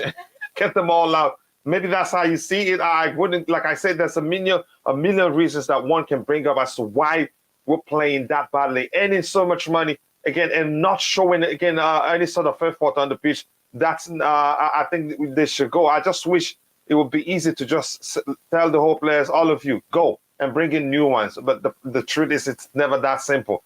Even some of them are not going to go anywhere until we're sure we're signing certain players before we let them go. Why do you think Ziyech is still there? Because we don't have a replacement. In terms, let's say, even if it wasn't like, it will not be like for like, at least in terms of numbers, or getting a winger in at least before you let him go. Please like and subscribe when you enter. If not, again, if you have not, as it helps the channel reach a wider audience. Thank you so much, guys. We have 88 votes, but we still have 59 likes. We should be doing better than 59 likes right now. Rotten, nice to see you. We're here as Chelsea fans. Will Chelsea be better than before after buying many players? Sure, we'll see improvement if we're strategic with our spending. If we're buying players would help us solve the problems we're witnessing right now. How far are we willing to fall in the name of this badly defined project? I think that's what it is. Badly defined. I think that's the best description I've seen so far. Most of us are prepared for pain in the name of long-term success, but are we sure Potter is the right man to lead us to that? I'm not quite sure. I'm not convinced. And the question I've asked before is this: does it really have to be this painful? I get it. It's going to be painful. It's going to be long. But does it have to be this painful? It doesn't have to be. We should be doing better than we're doing right now. It's concerning, really. No matter how you see it, we still have a better squad than Newcastle. We have a better squad than Brighton. But look, Brighton above us on the table. No, yeah, I disagree. We don't. I don't think we have a better squad than Brighton and Newcastle, because majority of our squad is a bunch of left wingers, a bunch of eights, and no sixes. Like we just have that and a bunch of defenders. That's it. That's Chelsea through and through. We don't have a natural right wing who can take players on. We don't have a cam or creative outlet. We were supposed to think Kai was that. He showed glimpses, but when he likes. But yeah, man, like, we are so unbalanced that I'm not surprised that we are this bad. Like, the more we are unbalanced, the worse it's gonna become.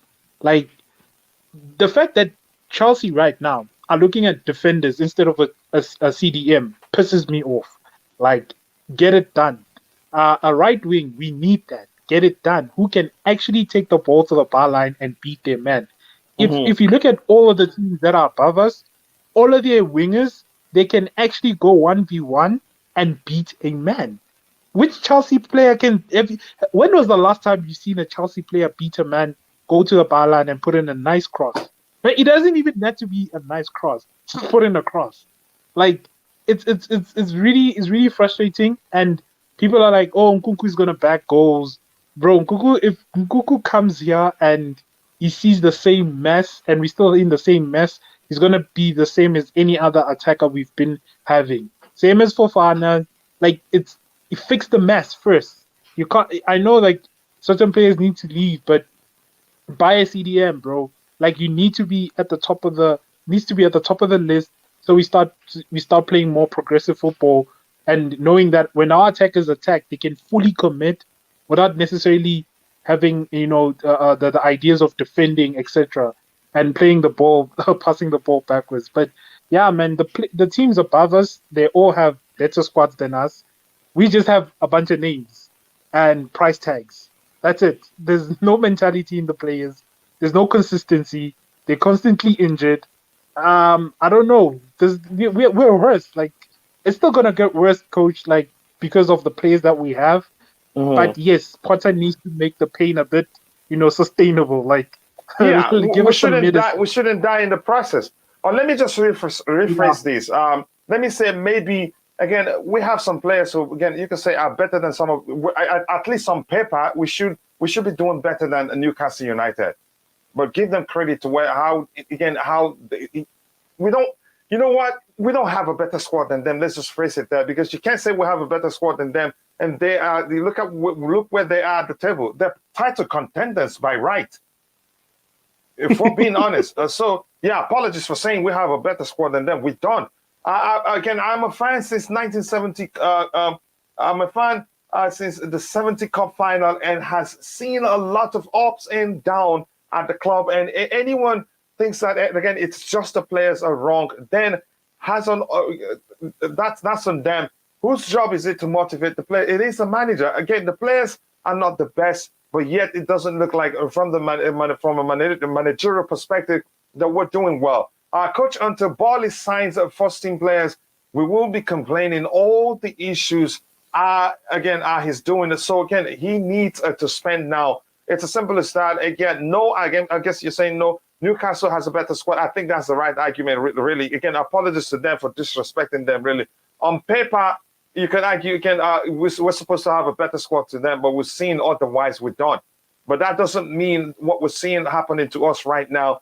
Again, it's you can say, that's down to the players alone. No, it's more than that. But that's, by the way, Supreme Broskit, you're now a mod. So again, you have to watch the language you use now. Okay, you're more of a police now than than a citizen. I agree with my friend. We do have a better squad than most teams above us, or should be doing better than them on paper. But could argue again they have better balance. They have better balance. They play as a unit than we do. They have clarity as to how they want to play. Again, and all that. Again, but we had this issue last season. Never dropped below third. Again, poor excuses in my opinion. Yeah, again, let's see what we have. I'm done with this contract situation with Mount Starling because of what exactly, again, it's pathetic. For me, I had my reasons. I'd say, again, let Mount move on. And that's not because he's a bad player.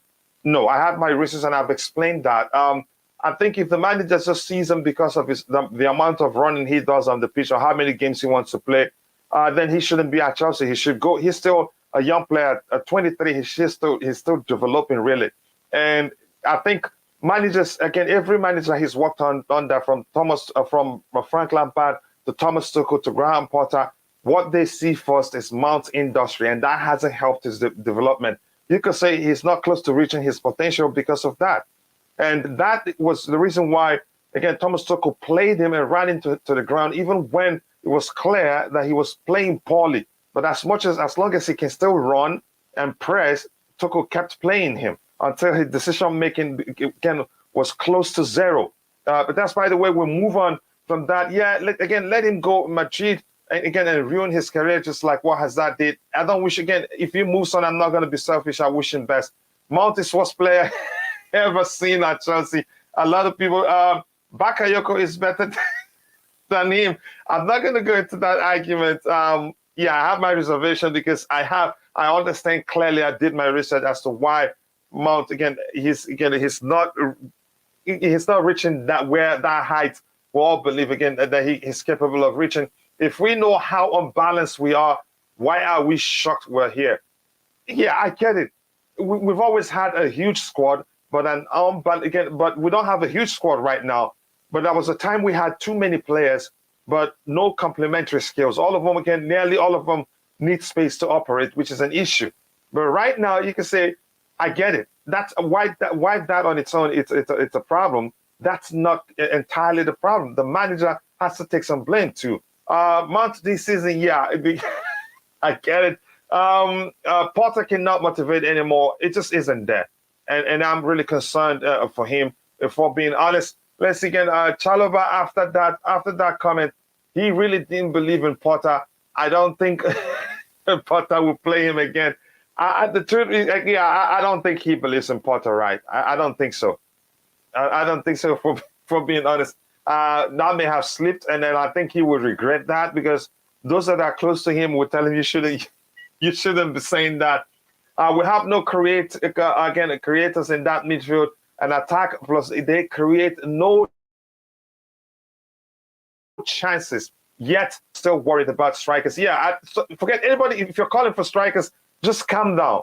That's the least of our problems right now. You can get in 10 of the best strikers in the in the team. We still struggle because we're only capable of creating chances from the flanks, and mainly and most of the times on the carpet. We need to diversify our chance creators. We need creative midfielders, central attacking creative midfielders to help us diversify our chance creators, to be able to create chances from the central area, and then will be unpredictable. But right now it is clear, just stop them on the flanks and we're done. Yeah, that's a huge problem. My brother here, Leon, says, Kachila, you're right. Again, we have a better squad than Newcastle, but they have a better team. Yep, maybe that's the way I should have phrased it. They're playing as a unit. They're coached better. You could see, again, there's a plan to their play. But in our case, there's so much confusion. You'd say, is this a professional team playing really? Yeah. But that's by the way, I really want to move on from talking about that, because we have quite a lot to talk about. Conor Gallagher, I don't want to talk about that. Coach, selling Mount is a very smart thing. If we sell Mount for nobody's going to give you 100 million. If anything, he gets to live on a free. He will run down his contract. Just sell him at any price that's acceptable. Let him move on, again, improve and do better in his career. And I think Mount would do better if he leaves Chelsea Football Club. But I don't mind that happening, because at Chelsea, it's all about his running and all that, and I'm concerned about that. I do think anyone believes in Potter, to be honest. I don't think anyone believes in Potter, to be honest. Even the fans were chanting Tuchel's name, and we had a poll yesterday that ended, again, nearly 75% don't trust him. They want Potter out, really. And only how many, again, the rest, do the mathematics. Had injury crisis last season too. 97 injuries, highest again in the Premier League Europe. Jorginho was playing on painkiller injections because we didn't have midfielders. Yeah, under Thomas Tuchel, but yet we weren't that bad. Injuries, not enough to explain this. Yeah, there's more to it, really, if we're being honest. I'm going to scroll to the very bottom, guys. I will scroll past everything, then I'll try to, again, read your subsequent contributions. I just don't trust Potter, which is understandable. Let me see what else we have here. I think you should add, again, a Unistock football to your panel. Yeah, I'll try to get a few, but I'm not in a rush to do that. I've tried to reach a few. Again, respect to Matisse. I reached out to him, and he wanted to come. We were corresponding, but again, something happened on my end. I had, again, equipment issues. We postponed. I'll try to reach out again. I've reached out to a few. Some don't even respond. But that's by the way I move on. I don't really, again, I'm not going to push for that much. At no point, again, am I seeing anyone acknowledge the injuries we have. We're being very unfair to our players. And again, we will regret this. Yeah, again, I've always said, again, I'll be honest, the injuries don't help matters, really. But we're looking beyond the injuries and talking about why is it this bad. Eden is still better than anyone we signed after he left. You can say that's a solid argument. Coach, I don't want to sell Mount for free. That's a pathetic as a club. You want money. I'm saying, again, if we're going to sell him, let's sell him now. And if we're greedy, we'll end up not being able to sell him. We need money for that midfield. Again, it depends on who was signing. Good morning, everyone. Good morning to you too, Declan, my brother. I hope you're doing well. Thank you so much for finding the time to join the show. At this point, when does his current contract expire? Isn't it in 2 years? I don't think you get 70, 60 for him. I don't think so, really, if you're being honest. Again, people, yes, if you're watching, drop a like on the stream and subscribe to the channel if you haven't. Right away, look at what I'm going to do. I will end the poll, which asks the question, again, would you love to see Eden Hazard at Chelsea? 40% said yes, bring him back. 60% said nope. He is done. 100 votes when we still have 64 likes. Come on, we should be doing better than 64 likes. And again, let me take this moment to appreciate those of you who are watching but are not able to participate in the chat. But there's something you can actually do for us. You can actually, again, you can just take a second to drop a like on the stream. The likes do go a long way, and I appreciate that. Something I'm seeing, but I'm not seeing that comment here. A comment from the comment disappear. I'm not seeing it here. The comment from Salman Abdul Rashid.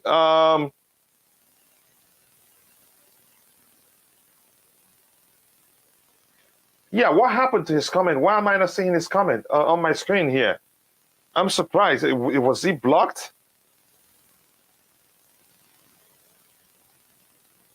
All right, I'm not sure. I'm just going to move on. I'm not sure why I'm not seeing his comment there. But that's why the way we'll move on. This is just a conversation between two people. Let me go back to the panel, to the list of topics we have lined up, and that's more like highlighting where we were a few months ago to where we are right now. We'll move on from that. I hope Potter does well, because if he does well, trust it does well, and I'm not sure the owners are going to sack him.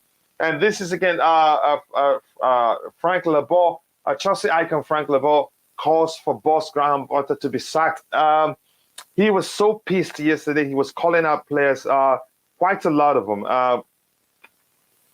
He's one that understands, again, even though he called the players out, but he understands, again, that the problem goes beyond the players. So he also called for the manager to be sacked. Yeah, so that's really, again, concerning when a former player is calling for the manager to sack, and especially a former player of his, again, with his reputation as a legend and who knows the game very well. It is concerning, really. We'll move on from that one. And this one we've looked at. Yeah, it is painful to see that one. Here's this one interesting one. This doesn't differ that much for something we saw before Thomas Tuchel was fired, and I hope that's not the case, because if we're letting Potter go, who are we bringing in? And sacking Potter wouldn't. I don't think it will solve the problem. I think he just needs to pay attention to how his, again, to his mistakes, learn from it. But I'm happy he himself recognizes that again he has to do better. We'll get to that in a bit. This was reported. That's I don't know how to pronounce the name. A Spanish outlet. You could say a reputable Spanish outlet reporting that Chelsea offered a 3-year deal with worth of 12 million net per season to Luis Enrique. Yeah, but I'm not going to trust that as much as I think it's rumors. But remember what I said. This cannot be for nothing. Plus, tell me if you're in the chat, has there been any time that when you hear a manager concerned being whether the club's hierarchy supports him or not, when he starts seeing that, to me, it's a bad sign for him, really. And he snapped the other day, which showed, again, the pressure is getting to him. But that's, by the way, I think soon a few more updates, and we'll start looking at the match yesterday. And we must remember, if we're being honest, we have quite a few players out, and that hasn't helped his case. But he hasn't helped his case either. That's just the truth. I say that at this point, if the team and the fans aren't with Potter, I won't be surprised if he works. He'd be stupid to work. If he wants to work, then he'd be forfeiting quite a lot of money. He'd rather get you to sack him so you pay him off with a lot more money. He doesn't need this in his life. And after that, again, I would be done with Chelsea.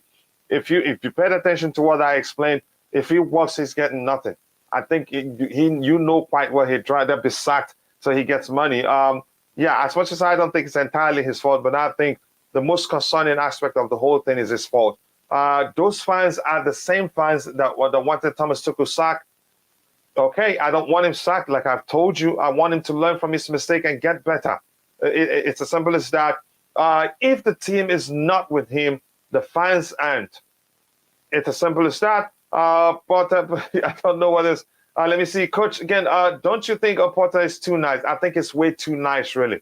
But he snapped yesterday. But I don't want to see him to harbor his anger or harbor things. things again. He doesn't think. He sees things he doesn't think is working, and always try to be diplomatic. And then every now and then we see an outburst. He has to react to situation when his reaction will make a difference. Some of again, I don't know if that makes any sort of sense to you, and I'm not going to go into that. But I'm really concerned, if we're being honest. I think it's way too nice, overly nice to be a manager, really. Offering Potter that big of a contract was a jump, in my opinion.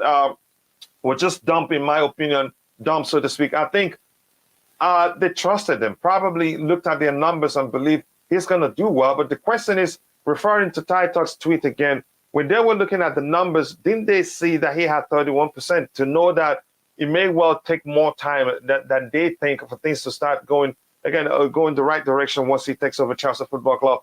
Big up from Ireland. I am late. We are in a mess from a top to bottom. Francis Winter, big up to you, brother. Again, I hope you're doing well. Thanks so much for finding the time to join the show. I cannot thank you enough. I appreciate that you become a regular here, and I'm paying attention to that. Lawless says Hazard is so done. He has already resigned from Belgium team. Maybe the resignation was that, again, the reason for that was that he was disappointed for a poor outing in Qatar, and plus, again, want to focus in club football to see if he get his career back on track. If he get at that level, we all know that he's capable of reaching. This one here, I'm going to say, I'm going to end the poll. 107 votes. I'm going to end it, but we still have just 67 likes. If you haven't, please take a second to drop a like on the stream. And Lola, if you noticed, I deleted again the video about Frankie de Jong on the other channel to re-upload it. I uploaded it at the wrong time, so the views were poor, but the views has improved right now, and it got the channel a few subscribers. Hi, Coach, how are you? Says Lola, my good friend. I'm doing well. I hope you're doing well too. Thank you so much for asking that. Coach, thoughts on links to Pedro Porro? Yeah, I think he's good. Let's quickly look at Pedro Porro's numbers. I like him, really, given his output. But my preference really is Denzel Dumfries. I have to say that for obvious reasons. Last season, when we were still looking at him, his numbers went that far, again, went that different from that of Reece James. I think Reece James did better than him in terms of, again, assist numbers. One more assist than him last season. But let's look at Pedro's stats. Just 1 second. Yeah, look at Pedro's stat here. Again, 22. Let's go back a bit. Yeah, so that's fine. 2020, he played 30 matches, 3 goals, 3 assists. Okay, 4 yellow cards. This usually the yellow cards usually show you whether that player is an aggressive player or not. The yellow cards again shows you accumulation of yellow cards here shows that Pedro Porro, he's again a very, you can say, how do I phrase it? He's an aggressive player. Then 2021, 2022, in 23 matches, he scored 4 goals, 4 assists, 6 yellow cards. To me, again, like I've said before, that shows he's a very, very aggressive player. But now, again, I think he's improved quite well in terms of assists. 12 matches, just in 12 matches, he has 1 goal and 5 assists. That's a high for me from 12 games.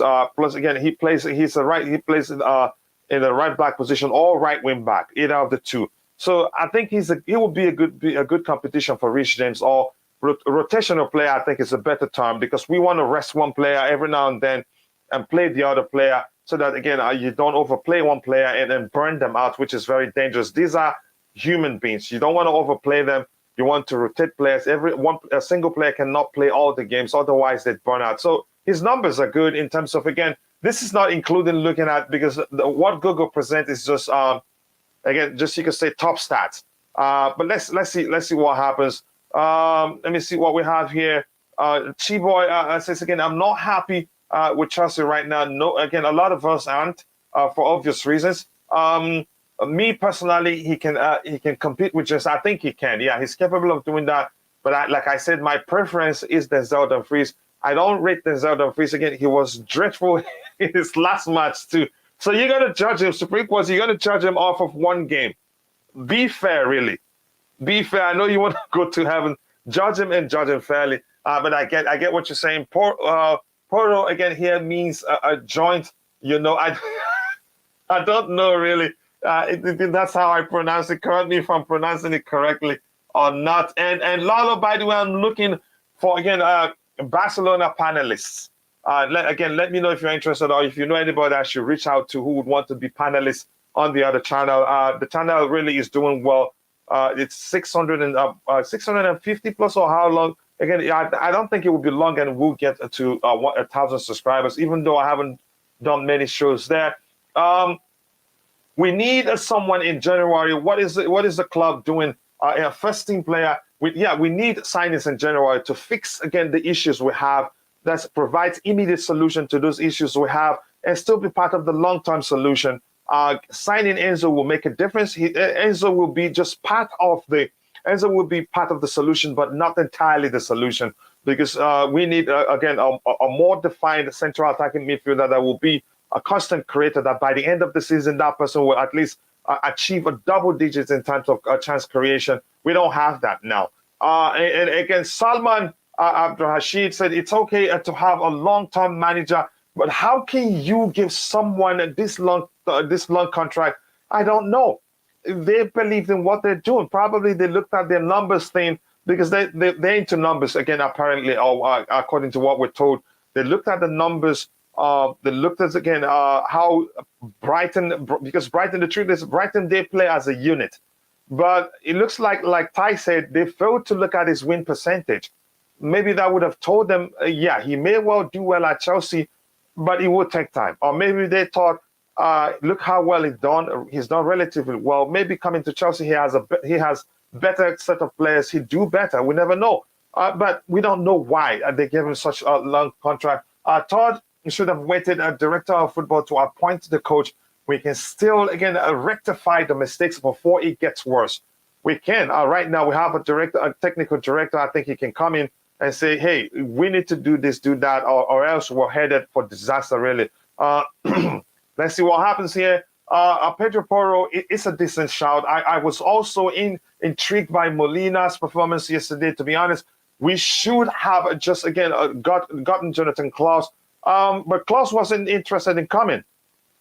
Jonathan Klaus wasn't interested in coming. We were raving about him, talking in the video how he likes Chelsea and all that, and his numbers went that bad. I think his fear for reasons being the starting player was the reason why he chose to go to again. What was that French club actually? Yeah. So to me, Molina isn't a bad shout.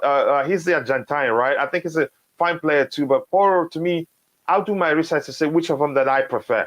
Unfortunately for me, the one player I've always wanted the club to sign this January.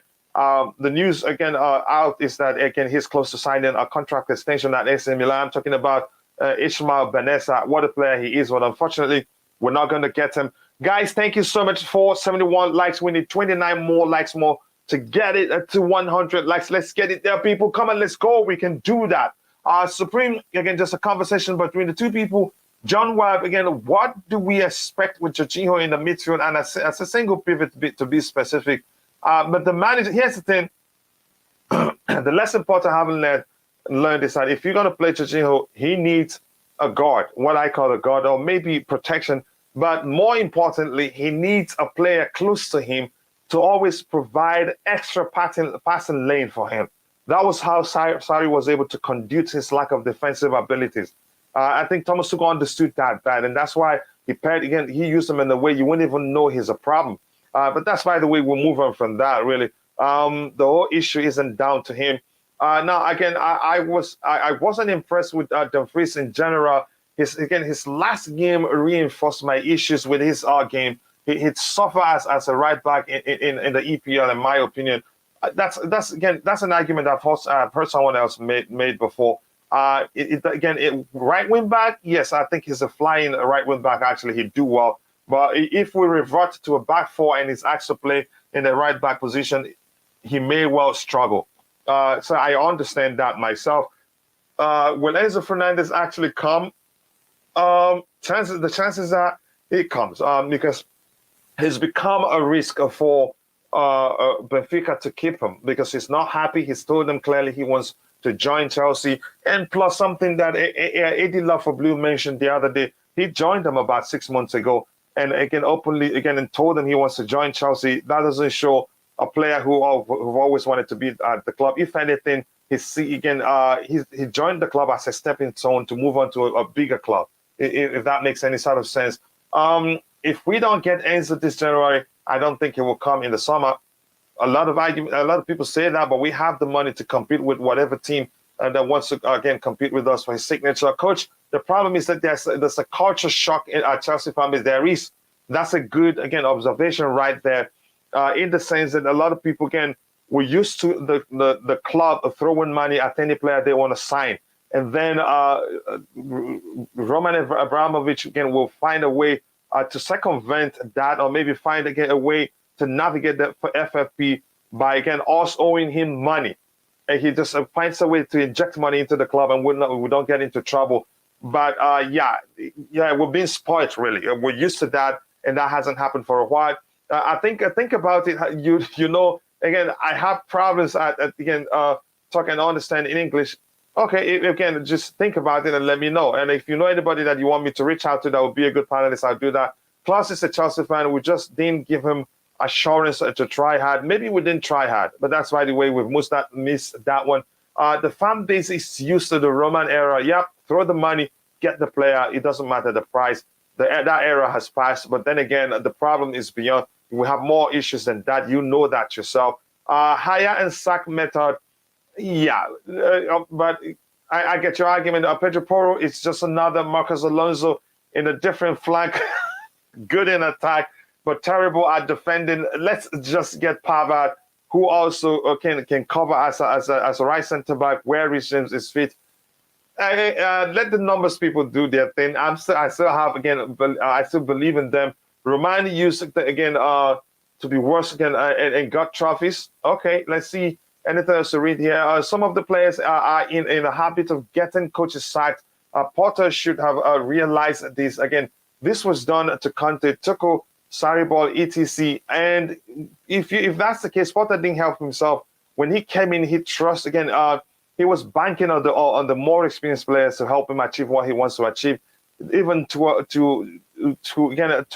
you could say to a measure that has become detrimental to his own his ability to actually get the best out of the team, because those players probably are feeling like they're indispensable. Coach, I would take a McAllister now, but he's too expensive, really. I'm not sure how much that's being quoted. The fans are used to the Roman. Yep, I've said that before. I have audio problems, because, yeah, I realized that, and you had to leave. Hopefully, you fixed it, bro. We are talking to Pavard, and there's an excellent relationship with his agents. He probably ends up joining you guys. We don't have a chance. Pavard got benched by Kunde, even though Pavard has held the spot for 6 years. Are you talking at the World Cup? But Kunde was actually, to me, he was horrible, and I'm glad we didn't sign him. But that's, by the way, IBC, big up, bro. How are you doing? I hope you're doing well. Thanks for joining the show. Anything you heard as you were listening that you wanted to talk about? Let's just go on to the next topic. What do you think? Hi, how you doing? I don't know if it's me or you, but the connection, the audio is very bad. It's intermittent. Can you hear me? Can you hear me, Coach? Yeah, I can hear you crystal clear. Crystal clear, yeah? When I'm hearing you, it's a bit like network issues type of thing. So I was like, oh, hang on, maybe it's me. But you just mentioned someone had to leave because of audio problems, so I don't want to, you know what I mean? But yeah, I can hear you now. How you doing? Okay. How's everyone doing? And is it clear? Can you hear me quite well? And if you're in the chat, let me know if my audio is fluctuating, so we'll find a solution to the problem. I don't think it's YouTube. On YouTube, you're fine, which is baffling me. But when I come on the stream, it's like, hang on, I can't really hear this brother. But yeah, it's not. I guess it's just an intermittent thing. It's not a big issue, so to speak. How are we doing? Are we okay? I'm doing well. I'm doing well. I can't complain. Any day above ground is a good day. You know? Yeah. So you want to comment anywhere? Yeah, go ahead. About yesterday, yeah, man. It's rough. We just have to ride this boat that we're in, aren't we? We just got to stay on the boat and ride it. It's just rubbish to play a side like Man City twice in the space of, say, a very short period, and obviously that's going to be a shit determining factor. Sorry for my French, but of the outcome of results that you're going to get. So yeah, that was pretty shit. We Yeah, move. we need to watch the language because Google will Sorry. delete the video. Yeah. Sorry. So that was No, no pretty worries, no rubbish. worries. I know you didn't know. So I'm not going to use this time to judge Potter at all, because there's quite some work that needs to be done.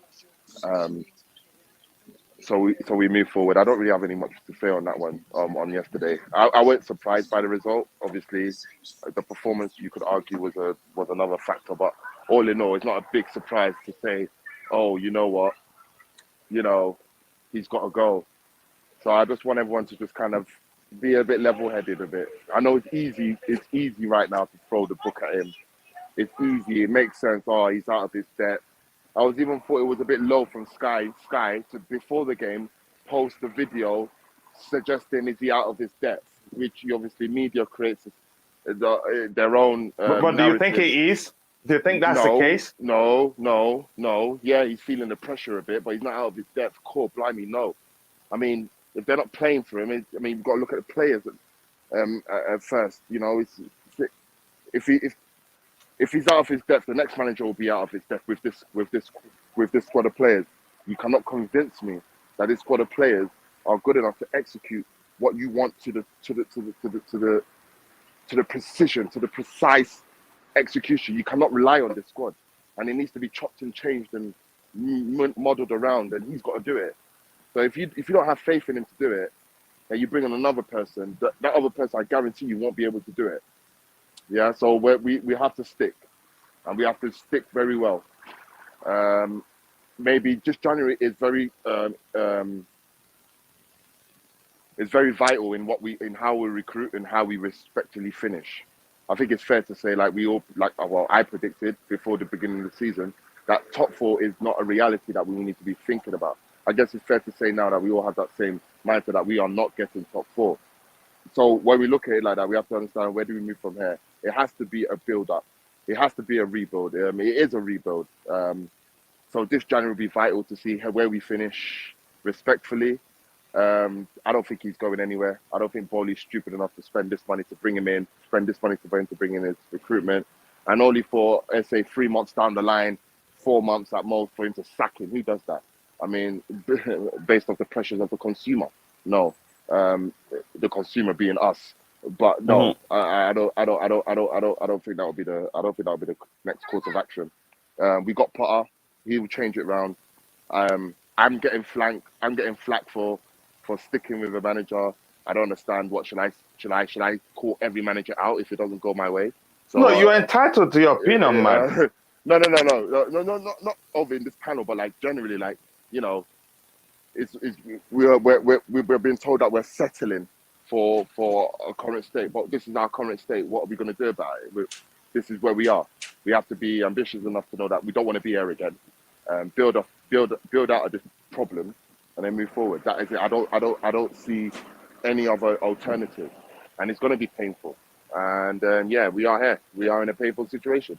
We are in a more painful situation than United were under Ralph Rangnick last season. So it's really bad, but it goes to show that where we are in a big transition, guys. So let's not call for this guy's head, man.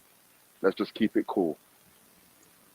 Yeah, again, here's the thing. I'm not calling for him to be sacked, but he has to start again. We have to find again that he's really learning from his mistakes. It's not, again. Here's the thing. He's gonna get himself sacked, if anything.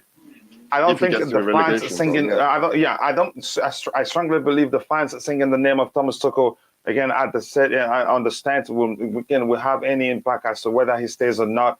If anything, again, you could argue to a certain measure he will, because he will. The team will start lacking support. They're playing, and the fans are busy singing the name of another manager, and that will only get worse if we lose the next game or even draw.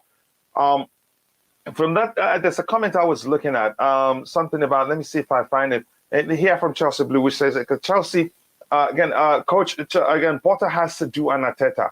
He realized the senior players at Chelsea didn't respect them, so he just played the youth. That wasn't what happened. You're talking about, at Arsenal, so to speak, yeah. Potter needs to do that at Chelsea. But he's again to me, he's again from my observation, it looks like he trusts the more experienced players more, but not realizing that they're gonna be problematic to him. Those are the ones that will question his pedigree as a manager.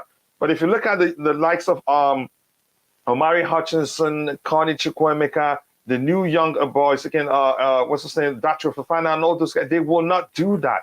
They're still very young. They haven't achieved anything themselves and will do whatever they want. And that was really what Arteta did. He got rid of the big name players that will be an issue for him because he wants to really coach the details. He doesn't just, again, and had he left them there, he would have struggled to arrive at where he is today. But Potter isn't doing that. If anything, he keeps playing the older players, the more experienced players, even when they are underperforming.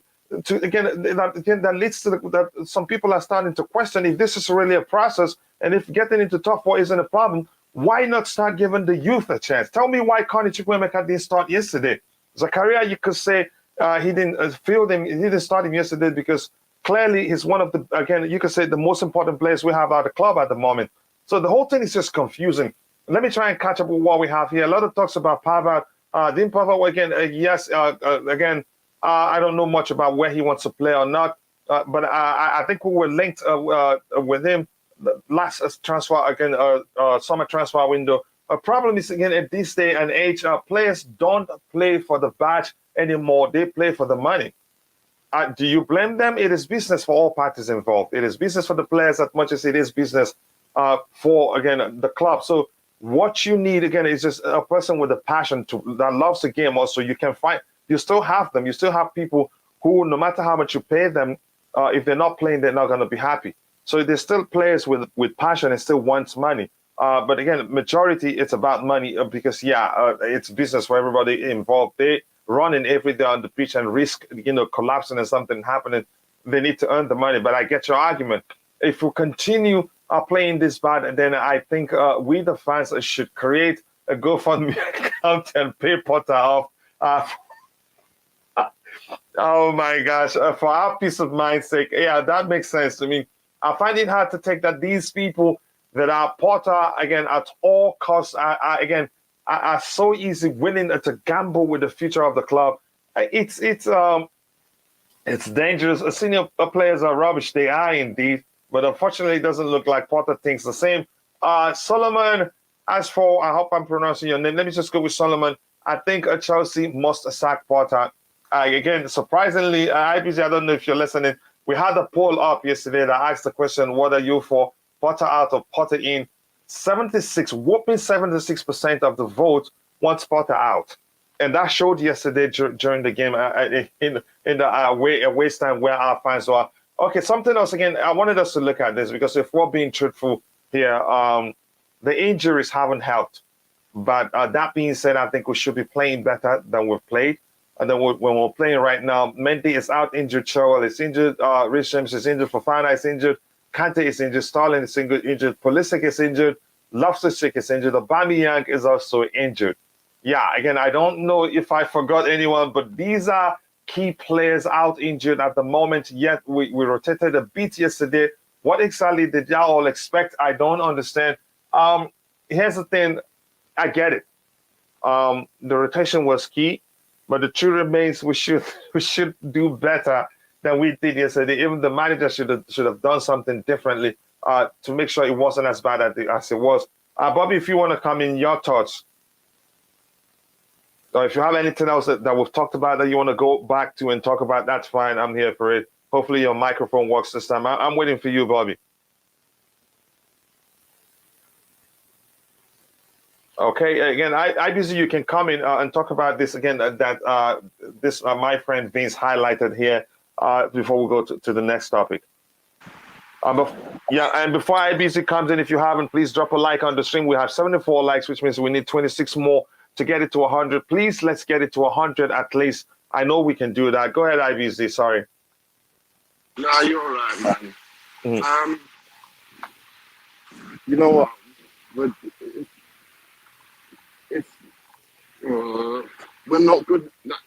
Man's not good enough I don't know how to explain it. I don't know how to put it down to terms where people get it. Our quality does not match the quality of the opponent. And to make it worse, yeah, our squad haven't got the chemistry to make it work. So we're disjointed. So when you add an injury list like that was just highlighted, what do you really expect? Now, because of the situation we found ourselves before, and probably the league game against City, man are expecting that man put up a better performance than man did yesterday. But the reality is, it ain't really going to happen if you have a couple of young G's in the starting lineup and key players out against the very fit Manchester City side. Let's keep a buck, and let's call it real. It's not. It's obviously the performance is something that is up for questioning. Oh, I am motivating this guy enough, and after every loss, there's an inquest. Can you get a bit closer to your microphone? Can you hear me? Yeah, it sounds better, a bit better. Yeah, if the closer you are to your microphone, the better we can hear you. It sounded like you were a bit like a mile away from your microphone, but go ahead. Can you hear me now? Yeah, we can hear you better. Yeah, go ahead. You know what? You move on. Let me come back to it, innit? Let me get back to someone where the connection. All right. I'll be back. Okay. Again, Solomon says, I think Chelsea must sack Potter. I don't think that will be the solution right now. It's a risk. Who do you get at this moment? I said I am giving him to the end of the season, then I would judge him. I think he needs to the end of the season, and I hope he turns things around. But again, there's a lot of stuff that I've seen that, again, is he really going to be for a long time? Even if he stays next season, are we going to be able to win things under him? Is it tactically good enough, again, to help us win things? That's where, again, I have a huge question mark over his head. Yeah, again, I'm moving from that one to this one here, which is, again, Liverpool had a bunch of injuries last season, but still were able to make Champions League. Mount can go. He wants to be paid like, again, he's a superstar, but doesn't play like one. Again, I can hear you now. It sounds much better. And after that, I think that's a question for you. I'm going to highlight the question from Liam Lane. Let me just take this one quickly. Michael Sule says, Coach should take injuries. Coach, should we take injury excuses? No, I'm just you have to factor that when you judge him. That doesn't help. Like when I talked about it, I said the injuries doesn't help either. Again, some of these injured players were playing before World Cup, and it was the same. Yeah, that's what I'm saying. All I said, remember, injury doesn't help. The injuries don't help either. So yeah, go ahead, IBZ. Well, the comment about Liverpool. So Liverpool had no injury. No, not the comment about Liverpool. Here's the question here. If you want to address it, here's the question. He says, IBZ, please tell me what you see that Potter is doing that gives you confidence in him, as I am trying my best to find something, but I'm failing. It's a very, very well-worded question. I hope it doesn't come across. It's not coming across as insulting to you, right? Because it's clear. No. Okay. Go ahead. It's true. I heard that. What I see is probably, man is not playing sideways. It might not work, but he's attempting it. He's not attempting this 5 at the back malarkey that I've been seeing for the past year and a bit. He's trying 4 at the back, 4-3-3, 4-2-3-1. He's trying, you know what I mean? He's giving it a go, you know? And that can only be the positive. You just see the positives in a 20-minute here and a 20-minute there in a match for you to see that, you know what? If this guy gives his own identity, we could be here for a winner here. So I'm not going to be dismayed by the position he finds himself now. If I see players not play for him now, I'm not going to question him. Because players didn't play for Tuchel before he got sacked. Players didn't play for Lampard before he got sacked. These are the same crop of players, so I don't judge the manager. The manager's a manager. We're just consumers. What do we know about motivating players? These guys earn the penny to do that. But what I'm trying to say is that I have to give this guy time. I have to give him time. I cannot write him off. He's walked into a mess. Do you understand? Walking into a mess that takes a long time to fix. We're talking about mindset, the culture, personnel. The personnel is the hardest one because you're going to have to remove them on a large number of, en masse, and bring in players that will replace them with better quality en masse. It takes a long time. And Potter Potter can't be judged in 4 months for that. Yes, and you have to understand, when it was rosy, when Potter was winning, everyone was singing the signs of Potter and singing the signs of what he can bring. But now the results aren't going away. We don't see the benefit of Potter, and he needs to look. It seems a bit wishy-washy. It seems a bit like autumn leaves here. So we just have to just stick with the situation. That is a very effed up situation we're in now. But someone's got to clean up the mess, and he's doing it. So we have to back that, man. We have to back it. I'm sorry.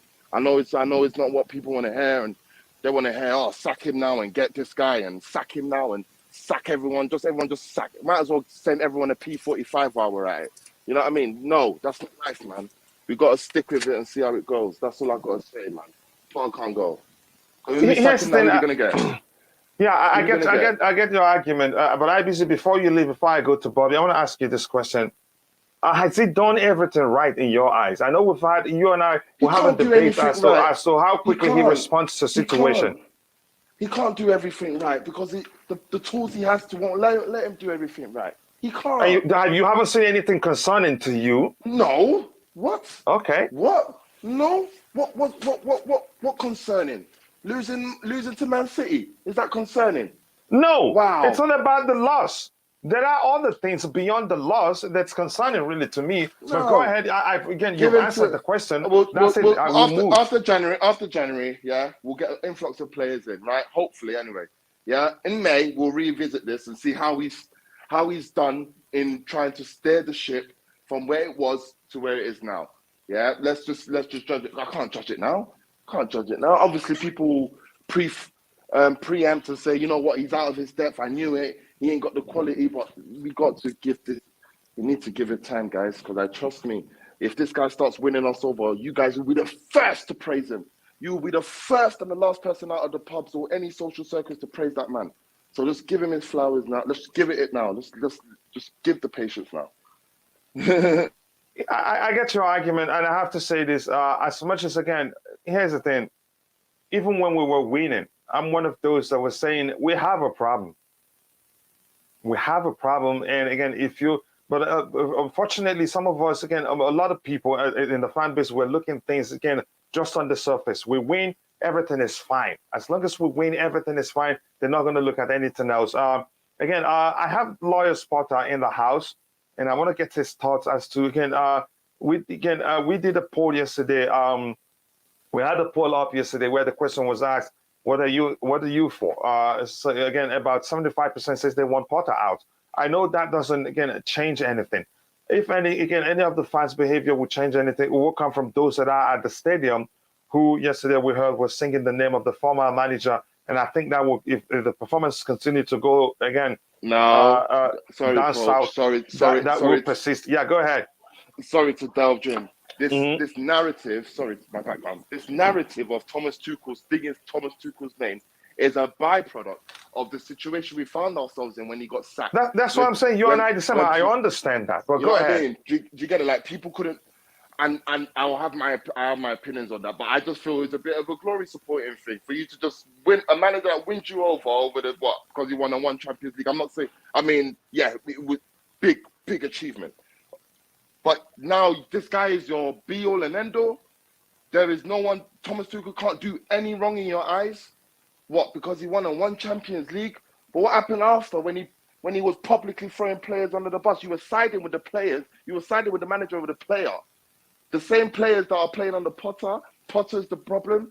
Let's wake up, guys, and let's understand this transition. The Tuchel thing was a bit, I didn't really like it. It was a bit disrespectful. And it just shows that we're just glory supporting, and at this point we're glory supporting. We're looking for. Can you change that? No, and I'm surprised you haven't seen anything concerning from you from a managerial perspective.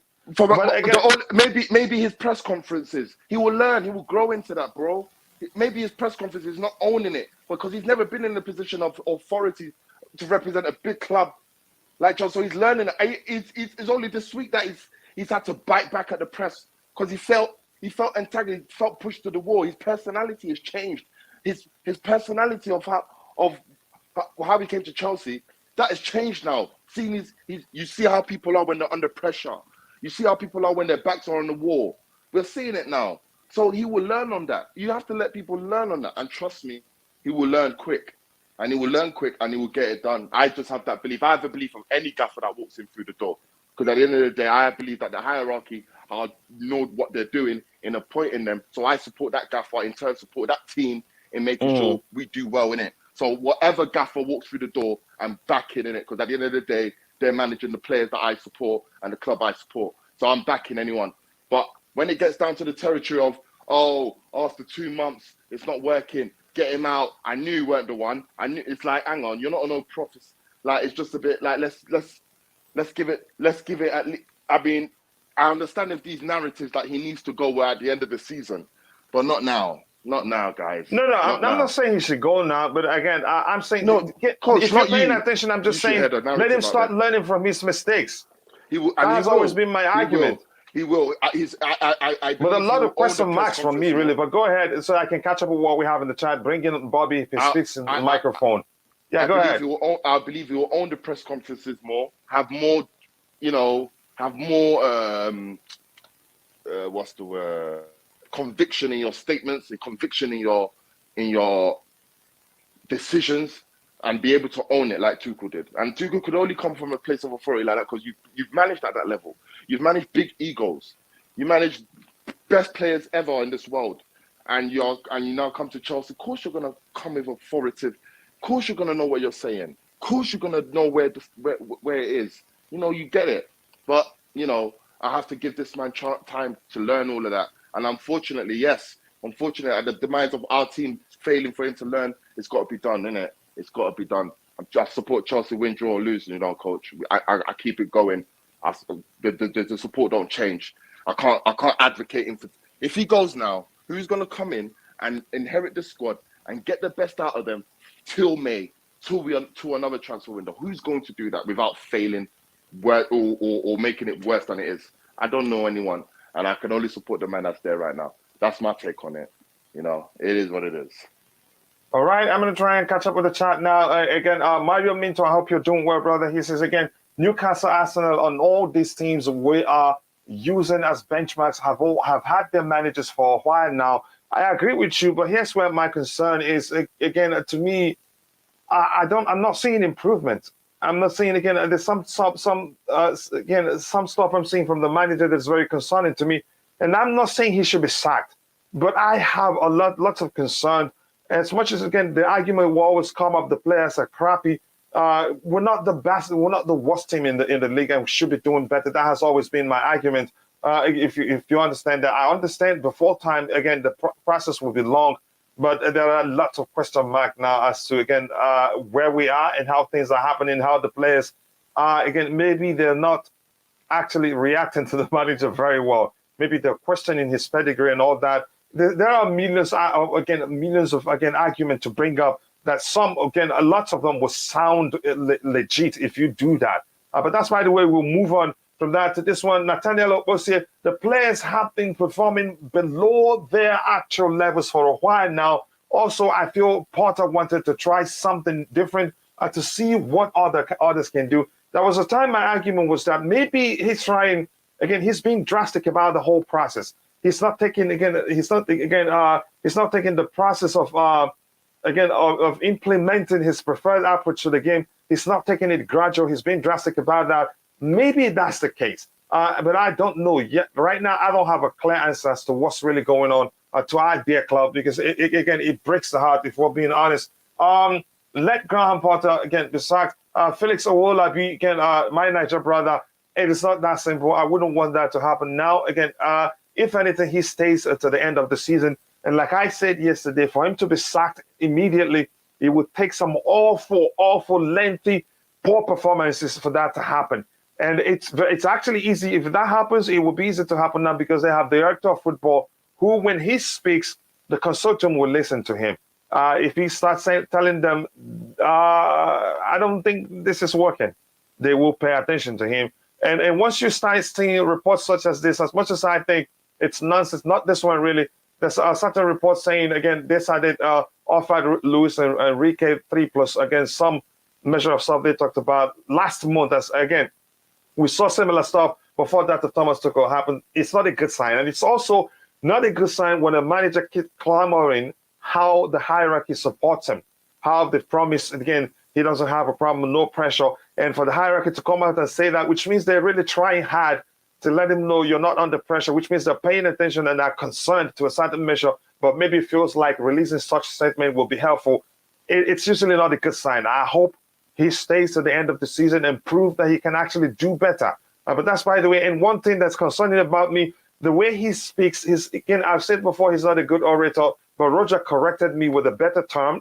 I think he should, again, pick and choose his words carefully, not to leave room for, again, the stuff we're hearing in the community that's very toxic, if we're being honest. But that being said, and me saying no, or again, coming to terms that he's not gonna be sacked before the end of the season, I have a lot of questions, but I'm not gonna go into that right now. Again, Fidel Lamy, Chelsea fan base are spoiled by Abramovich with the hiring and firing system. Y'all better get your minds off. Again, because Potter is not going to be sacked. Let me ask you this question. As much as I think he'll be here to the end of the season, and the sense he turns things around for good, did you ever suspect that Tuchel would be sacked at the time he was sacked? I didn't think so. Tell me the truth. Fidel Lamy, you tell me. I'm asking you specifically. What else do we have? 2 wins in 11 games is concerning. That's another point. Yeah, it is concerning. Our Chelsea problem is not who we get in, but also who we should be getting. We should be paying attention to who we're getting, whether that person solves the problem or just adds up to the numbers. On my way to work, but I will keep listening. Thank you so much, Mario. Nice to see you. I hope you enjoyed your Christmas again, and may all your good wishes come true in 2023. That said, there is so much going on at the club again that needs to change, and hopefully the manager is the least of our concerns. The worry now is whether or not the players will play for him. Which again, here's the thing: if really the problem is the players not playing for the manager, usually that's why Roman often opts to firing the manager than doing something about being patient with the manager and changing the team. Usually, again, the easiest thing to do would be to sack the manager and keep the players, and then get a new manager in. There's a new manager bounce, and then usually, again, I think Roman believes as the new manager bounce is still in effect, that he's capable of bringing in new players to, do away with the players who's refused to play for the manager, for lack of a better way to phrase it, really. But that's why the way we'll move on from that. The worry now is whether or not the players will play for him. Let's see. You could say some people are already saying that's happening. There's a problem in the team. Losing 3 times to one team is not acceptable. I wouldn't. That's the list of my problems, really. That can happen, but in those 3 times, in 2 of the three times we played them, we played well. The first one we played better. The biggest issue yesterday, we didn't see the spirit. And look at Chinedu, we did lose to them 3 times, and we did accept it. So what now? You get it. We lost 3 times to the team, and we've accepted it. So what now? That's my point. We're gonna have to move and suck it up in it and get on with the program. We support Potter. Potter needs to make we identify. Don't just say, "Oh, Potter." Look at the players. You have to look at your players, man. You have to look at the players and understand: are they good enough? Compare them to your rivals and the rival players. Are they good enough? Does this guy? Does he play like William Saliba? Does he play like Odegaard? Does he play like Mahrez? Does he move like Foden? Does he control like Gundogan? You look at that, you look at your rivals and you compare that what you have and you think, hang on, we're not there yet. So you're going to have to make sure the manager or the recruitment people bring in the right people that can do those type of things. We haven't got it. So when you say, oh yeah, we're losing 3 matches to Man City is unacceptable. Well, that's the card we've been dealt with, mate. And that's we beat them. If that's the argument, we beat them three games in a row last season, plus the Champions League final, which is even worse than what we're seeing right now. And he's still there, and they're doing well. So that, to me, I wouldn't use that argument. Nothing concerning. We're losing every game we're playing, and I'm sorry again. It's blind faith that people are putting in Potter. That again, that's your argument. If that's again, I'm not putting faith in him. I have questions, but I'm just saying he's capable of turning things around because after all, He's done well, but I'm still shocked at the numbers. His winning percentage at Brighton. But even when you start looking at that, the owners hired him for his potential, knowing that again there's a force for everything, knowing that there's a chance he does well with again a crop of players that are better than those he had at Brighton. If that makes any sort of sense to you, Graham does not have the players on his side, and most fans want him to go. This could get worse, or it could get worse ugly if Chelsea lose or draw next match. Again, that would be worse. Given who playing next again is a form. It's time to sack Potter. Again, we as Chelsea fans have had enough with these poor performances and losses. Why Todd Boehly is not taking any actions up to now? Because it's not that simple. It sounds easy to say sack a manager, but it's really not that simple, if we're being honest.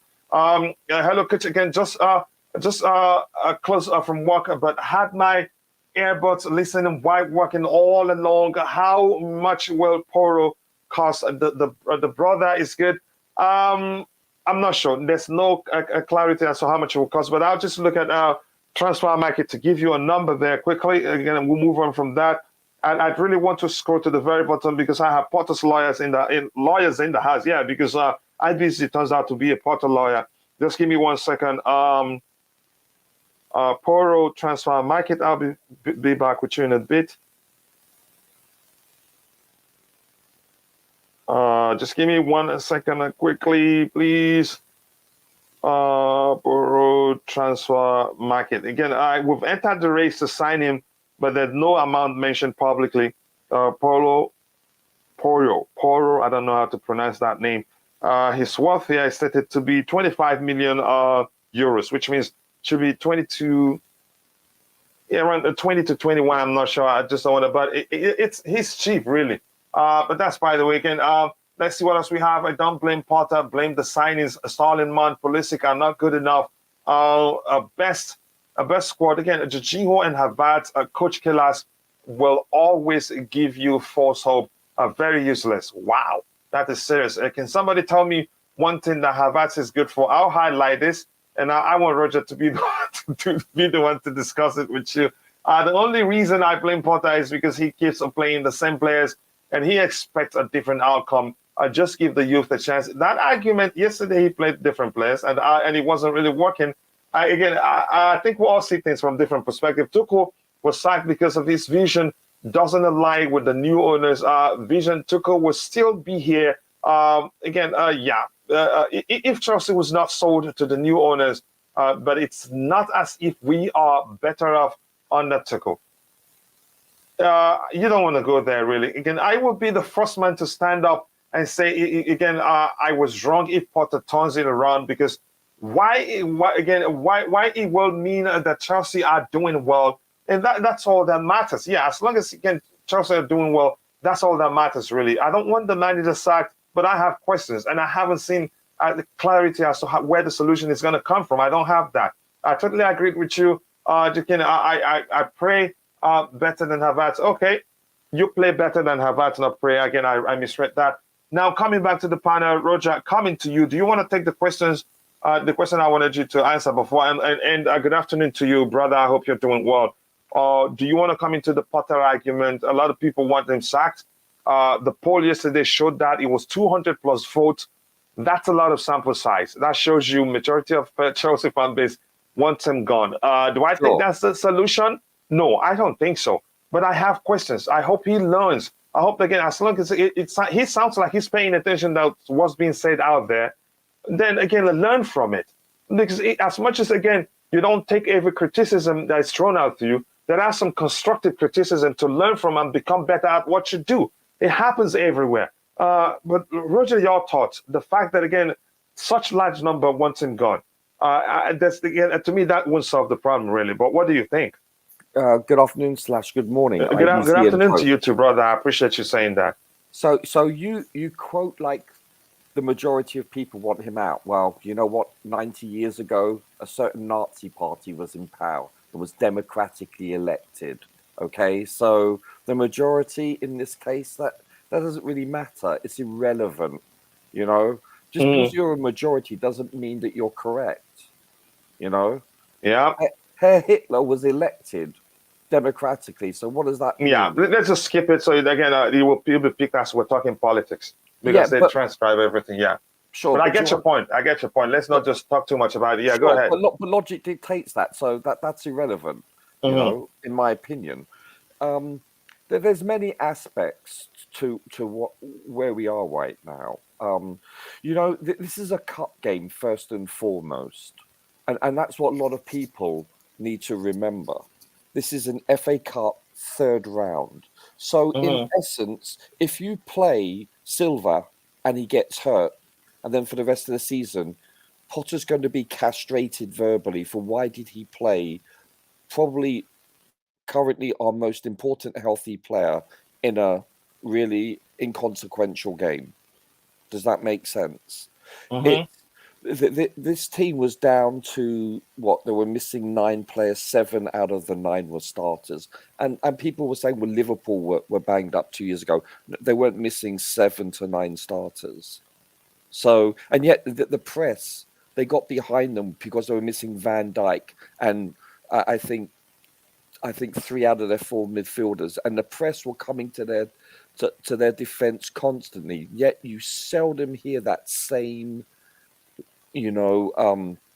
positive defense in the media per se on both sides of the pond. I might add, can Potter do things differently and better? Yes, of course he can.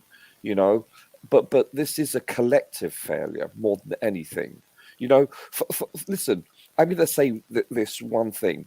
When we miss Silva, and we've discussed this before, we're a different team. Even when Rudiger was playing with us, we would critique like, oh my God, we are so, shall we say, we're bereft of talent when he's not playing. And people would say, oh my God, we need a 37-year-old last season. Well, guess what? We had Rudiger then.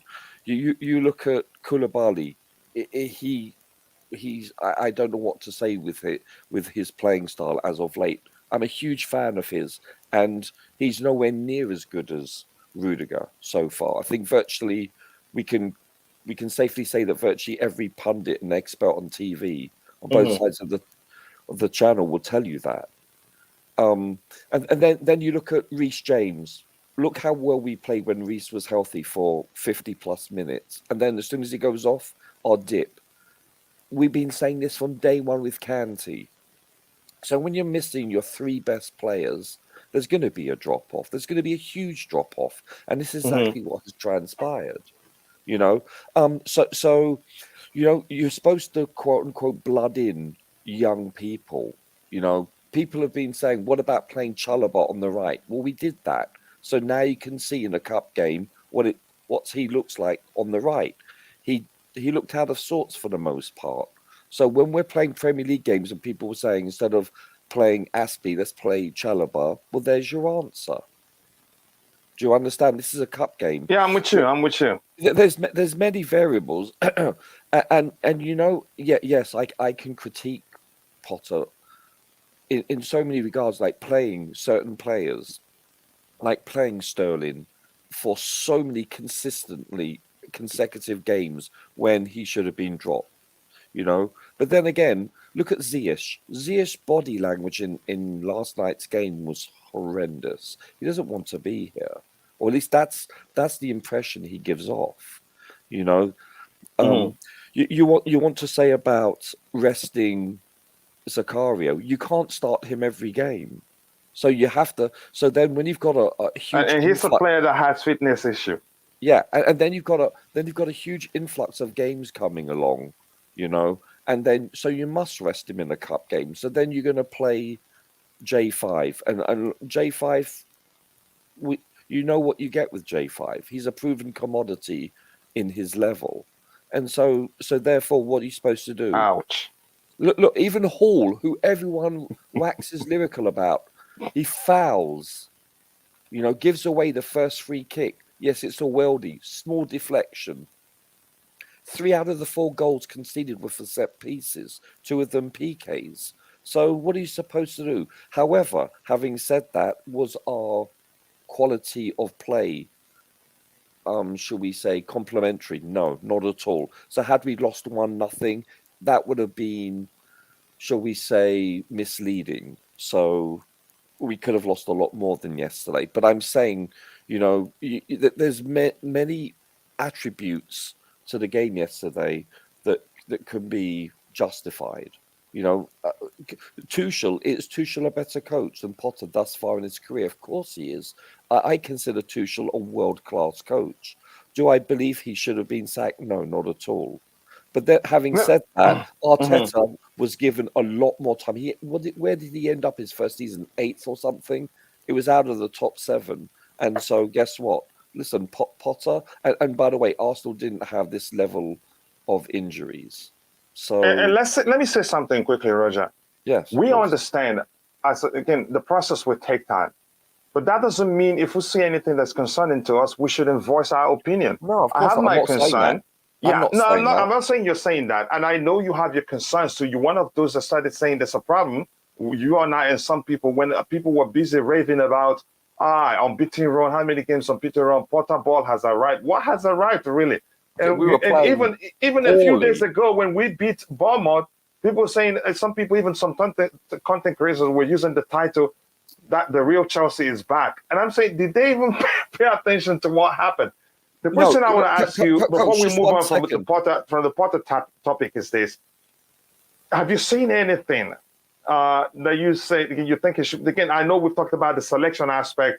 You never liked what he does in terms of selection. It seems as if he doesn't reward performance and all that. Not entirely. No. Have you seen anything other than that beyond those things I just mentioned that is concerning to you? Really, that's not saying you saying highlighting that doesn't mean you're saying sack him. Like, I'm not saying sack him right now, but I'm saying I have a lot of concerns. But in your case, beyond those two things, anything you think, you've seen that is really concerning to you. IBC doesn't have any, and I'm shocked. But you go ahead.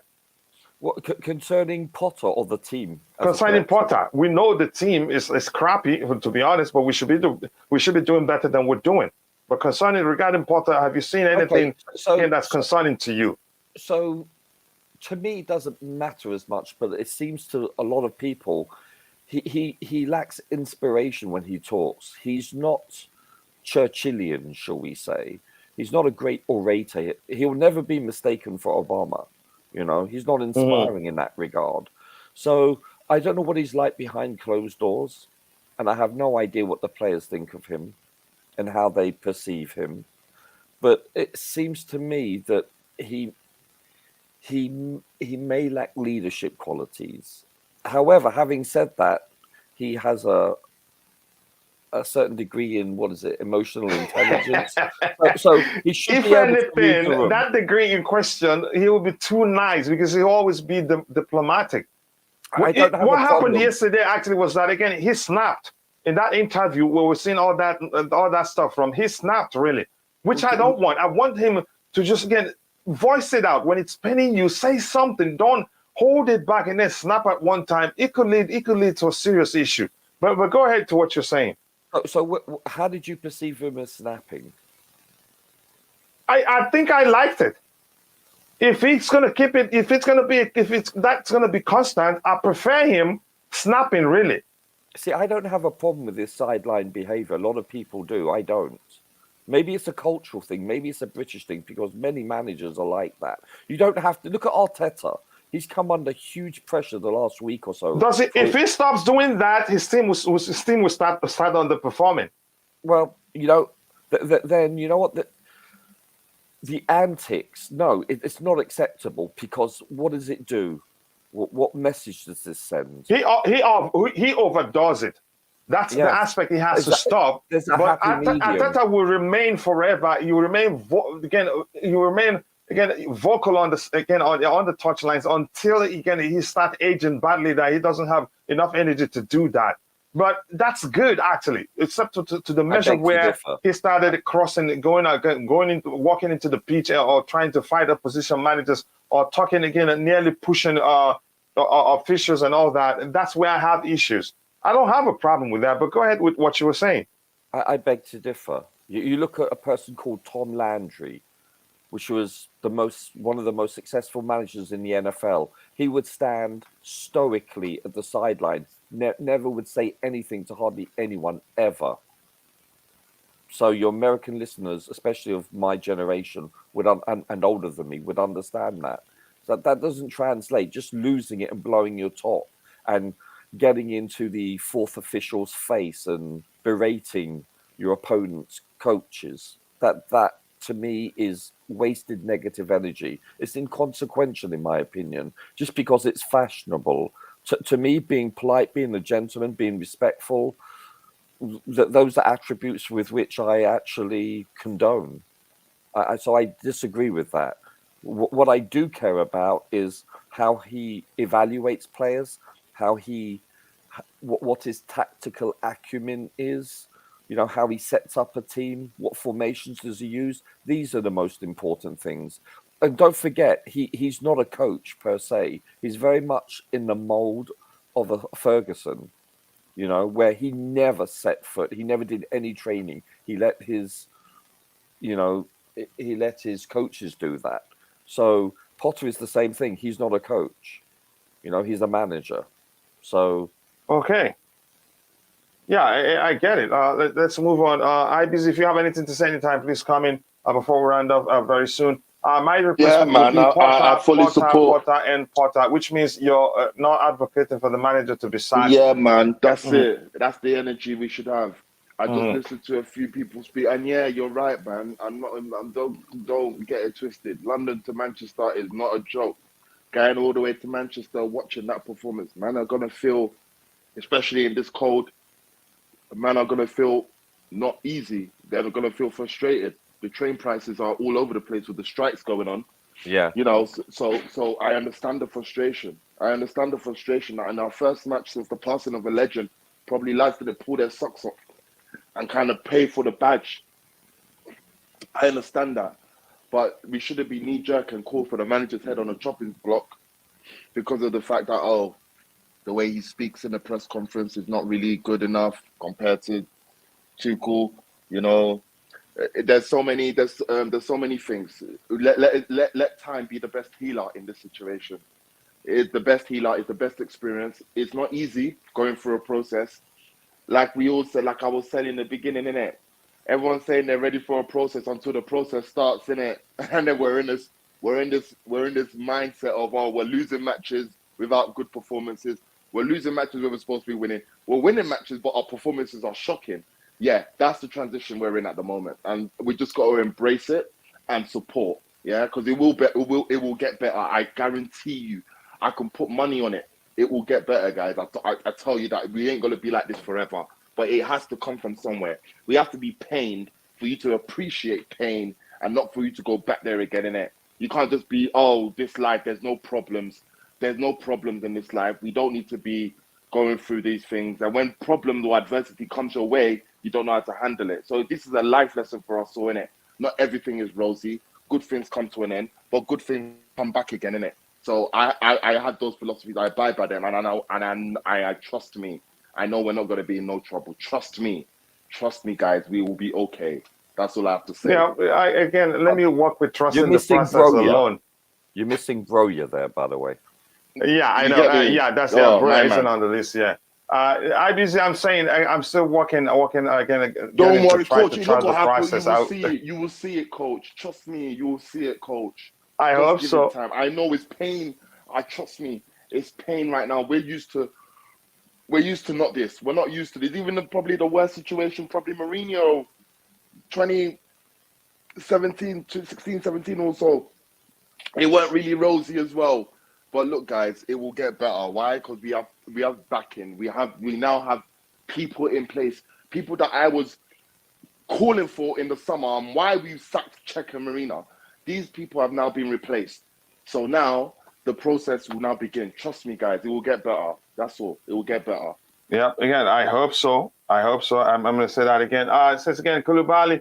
Fidel Lani says Koulibaly should have stayed in the Serie A, where we all thought he was good. Not in the Premiership. A man cannot defend nothing. I don't think whatever we're seeing is his problem. We need to address this. Yeah. I don't think that is his problem. Again, the defensive, the rearrangement, pulling him from one end to the other, changing one play, that alone, again, is enough to unsettle him in that defensive line. But Unfortunately, it doesn't look like most of us are paying attention and always again see things. Don't really see things from a footballing perspective, but just pays attention to its overall performance in the game. But that's by the way, Roger. Here's the one I wanted you to address. Again, AB says, "Kochi, I'm scared. I believe me, I know. The football again is poor. That's the problem. A lot is wrong. That's why I'm sure there's something else. Maybe we may not be. Again, we may not know that's going on. Here's this one. I think this one. Can somebody tell me one thing that Havertz is good for? Roger, I said I'll keep that one for you. And then I just pulled it from the freezer. You address that. Yeah, I'm a big proponent of Havertz. I really am. I like him a lot. He had a poor game. There's no doubt about it. I think you could see a lot of frustration in many players actually, especially Mount. You know, and Gallagher. They were frustrated. You could tell they wanted to go into their opposing players. I thought they restrained themselves quite well. Listen, Havertz. The one thing I like about him, he's very clinical. His technical. His first touch is sublime usually, and he puts in a shift. He's very similar to Mount and Gallagher in that regard. He just runs and runs, and he's very flexible. You know, he can play across the whole line. You know, he's a good number 10, a second a number 9, shall we say, however you want to term it. I think he's a very good player, and it's not just me. It's like in Germany, he is viewed as the next coming. You know, there's many people that wax lyrical about him, and rightfully so. He's a very good player. I'm pleased he's with us. However, you know, you could tell he's A, not in form, and B, he's frustrated also. You can tell that when he starts giving away cheap fouls. We've seen that in the last year or so. He shows his frustration by being very cynical in the way he fouls someone, which is a sign of immaturity to a certain extent. But, you know, that's his MO. So. Yeah, this one here, I really do not want to go into it because there aren't too many managers there that I like, really. If anything, the next manager, the next person I think will come in again and help us stabilize the ship and help us do better. But Potter isn't getting sacked. If anything, Mourinho will get a chance to coach Chelsea again under this ownership, and I think it probably lasts long under them, given that. But let's see what happens. Really, I don't want to go into that. I want us to address Koulibaly right now because just 1 second if you want to talk about that. Yeah, as the season's progressed, I'm a huge fan of his. I couldn't believe we actually signed him, Coach. I was so ecstatic. And you know what? He hasn't reached the level with which I believed he could have attained. Given so many factors, if we're paying attention. He just joined. He needs time to adapt to the Premier League, and then boom, the World Cup comes, and lots of chops and changes in the back line. But go ahead. But for instance, giving away that penalty, that's fundamentals, Coach. You don't reach in like that. That he panicked. He lost his cool from a veteran. He's made schoolboy errors. Remember with Fofana when they started together, one of the first games that Silva didn't start, and they both went for the deep ball and let the person. Was it against Leicester? I forget who it was. I don't remember the game in particular. It was a schoolboy error. I mean, Rio Ferdinand in England tore him apart for doing that. You know, it's fundamentals. It's route A, and he made listen. You're right. We should give him time. We should definitely give him time, and it is an adjustment culturally, moving to a new country, etc., etc. These are not excuses. These are facts. But he hasn't played to the level with which I expected. I'm being honest with you. Yeah, which you could say comes down to him needing time. But go ahead with what you're saying. Well, then the same could be said about Potter also, to acclimate to a big job. You know. Yeah, if you don't take it, that ask you your ID. No, but this is true. Well, but you're defending. No, but it's true. In effect, again, it is true. For being honest, go ahead. Yeah, but you listen. Long gone are the days where you give a new coach like Ferguson 4, 5, 6 years to prove himself. Those days are gone. You're looking at months now, which is a joke. You know, you should give at least someone at least 1 to 2 seasons, in my opinion. I know, but everyone wants, you know, immediate success, and it's now. So we're an impatient society. But I believe Koulibaly, yes, you're right. The reasons why he hasn't played to the level with which we believe he can do is valid. I concede that. But having said that, you still have to address the fact that he isn't playing to the level with which he should be. Yeah, I have to. Again, I accept that. Really, I'm being honest. Again, I'm just saying the chops and changes doesn't help. They don't help. It is here. It is there. You know, he's playing centrally. He's playing on the right hand side. That's what happens in when a hybrid approach. Again, when we attack, his right center back. And yesterday, he wasn't even the one playing centrally. The kid played centrally. So the chops and I think there's a lot of confusion everywhere in the midfield. Sometimes you see a lot of confusion from the players playing. So there's so many factors that define again how well he's playing, how badly he's playing now. There are so many factors. You're right. I remember we were discussing maybe Potter in his, you know, in his initial stages, maybe he should have stuck to one or two formations and just stuck to it. It's instead of, you know, I beg your pardon, instead of trying too many hybrids. You know, and I agree, and maybe Coach, I'll be back. If I don't catch you today, I'll be back again during the week. All right, no problem. But take it easy, guys. You guys big up, man. You too, sir. Maybe he should have simplified things. Like if you recall, when Tuchel came in, what was our greatest need? That was to shore up the defense, and he did that. And in fact, he brought in Rudiger, who was basically vilified by Lampard, which I'm not sure why. And you know, and he shored up that defense, and he played to a back three. He switched from a 4-3-3 to a back three, and he shored up the defense. He analyzed where the errors were, and you know, how shall I put this? He basically approached it from that analysis where he rectified it. He saw the weakness and he adjusted accordingly, and rightfully so. Now, obviously, many people have been saying we should revert to a back four instead of a three. Okay, Conte and Tuchel were successful with the back three.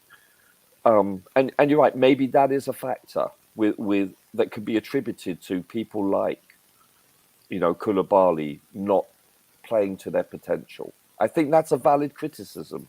It is because he started well under Thomas Tuchel.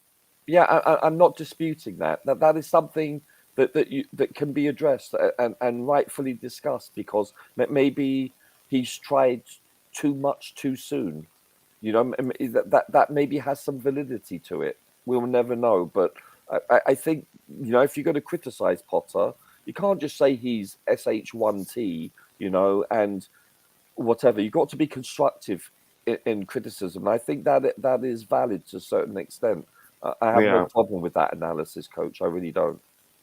Yeah, let me catch up with the chat. I'll come back and see if I have any other question with you. John Webb says that Chelsea will be fine. We just have to get rid of 7 to 8 useless players, and that's not something you'll be drastic about. It has to be gradual. Otherwise, you create more problems for yourself. Why do you think Ziyech hasn't left? Why do you think Pulisic hasn't left? When it seemed as if they were pushing for it, you can't just let players go without without being sure of bringing in a replacement or bringing in a replacement. It is dangerous. Jorginho, Sterling, Pulisic, Havertz, Alba, at least a try, but these brothers are not. No wonder Mendy is not trying a 50K a week. Yeah, that's again. I don't want to get into that. Diego Simone suits the club ethos. No, no, hell no. Diego Simone is one player that is. You could say, I like every manager, even to be a bit pragmatic. Even Pep is pragmatic to an acceptable measure. Even who else? You could say, who else is the manager who coaches a team that play good football, but they know when to change things to be a bit pragmatic to win games. Well, look at Klopp but initially. Simone is overly pragmatic. Yes. Again, so negative in his approach again to football. I don't like him. Why do you think João Felix is pushing to leave Atletico Madrid? Because again, that approach is the reason he hasn't reached the heights we all believe he's capable of reaching, and that won't change. And why they like him so much there that they keep giving him long-term contract, I don't know. I really do not want Simone at Chelsea, really. I have to be honest with you. After 4 match, I really want to see and hear from Roger. Oh, The Fulham match is okay. going to be tough, by the way. It's not going to be easy, even though it's winnable on paper. But go ahead, bro. No, play them at Craven Cottage. They're playing very well at home lately. They're a tough team to beat. Most of the pundits on ESPN, for instance, were talking about that. It's going to be a tough game. I agree. It's going to be. But you know what, though? I tell you what, take away 7 to 9 starters from Fulham and give us our starters, and let's see what happens, you know? Yes, injuries are part of the game, but not when you're decimated, when you're depleted. So this doesn't help. This complicates matters to the nth degree. So this minimizes the pool with which he has to choose from, and more importantly, on the training ground. Yep. So that's why. Yeah, I agree with you again, guys. If you're watching, we need 23 more likes to get it to 100 likes. We can get it there. We have, again, more than 50 people still watching. Please drop a like on the stream and subscribe to the channel. If you haven't, thank you so much. We've gained a few subscribers today. And again, we're just, 200 and something away from reaching 8,000 subscribers. And the speed at which we got to 7,729 subscribers is surprising, really. You guys are absolute legend. The community is growing, and it's all down to you. So please keep liking the stream and also subscribe to the channel if you haven't. After forum, yes, Roger, we have a date here. So let's not forget. Again, RSC, again, Jorginho, Havertz, Ziyech, Pulisic, Hudson-Odoi, Gallagher, Mount are not good enough. Also, Potter is not good enough. You're seriously a troublemaker. And I'm sure, correct me if I'm wrong, is that, again, your avatar, is that Raymond Reddington and his daughter in that show? Correct me if I'm wrong, or is that you? I think I've asked you this question before. Look, Coach, I'm a youth team coach here in Florida. Good to hear that. And again, are you on Twitter? Reach out to me. You can always, again, I can always help you promote your team here. And also maybe see if I can just reach out. Again, I totally disagree with everything that the speaker says about Havertz. Koulibaly is a joke, bro. Again, he has made a lot of schoolboy errors in the team. You have every right to argue that. But again, I'm just saying, again, there's a reason why that is. So much pressure. And again, when the team overall is not doing well, again, it's easy to highlight the mistakes of the defenders because when they make mistakes, we concede. But if you pay attention to how many times the attacking players give away the ball, well, because it usually don't lead to goal, we don't talk about that much. Yeah, exactly. You were going to say something. You were going to say something, Roger. Yeah, same for a goalkeeper. You know, when a goalkeeper makes a mistake, it usually ends in conceding a goal.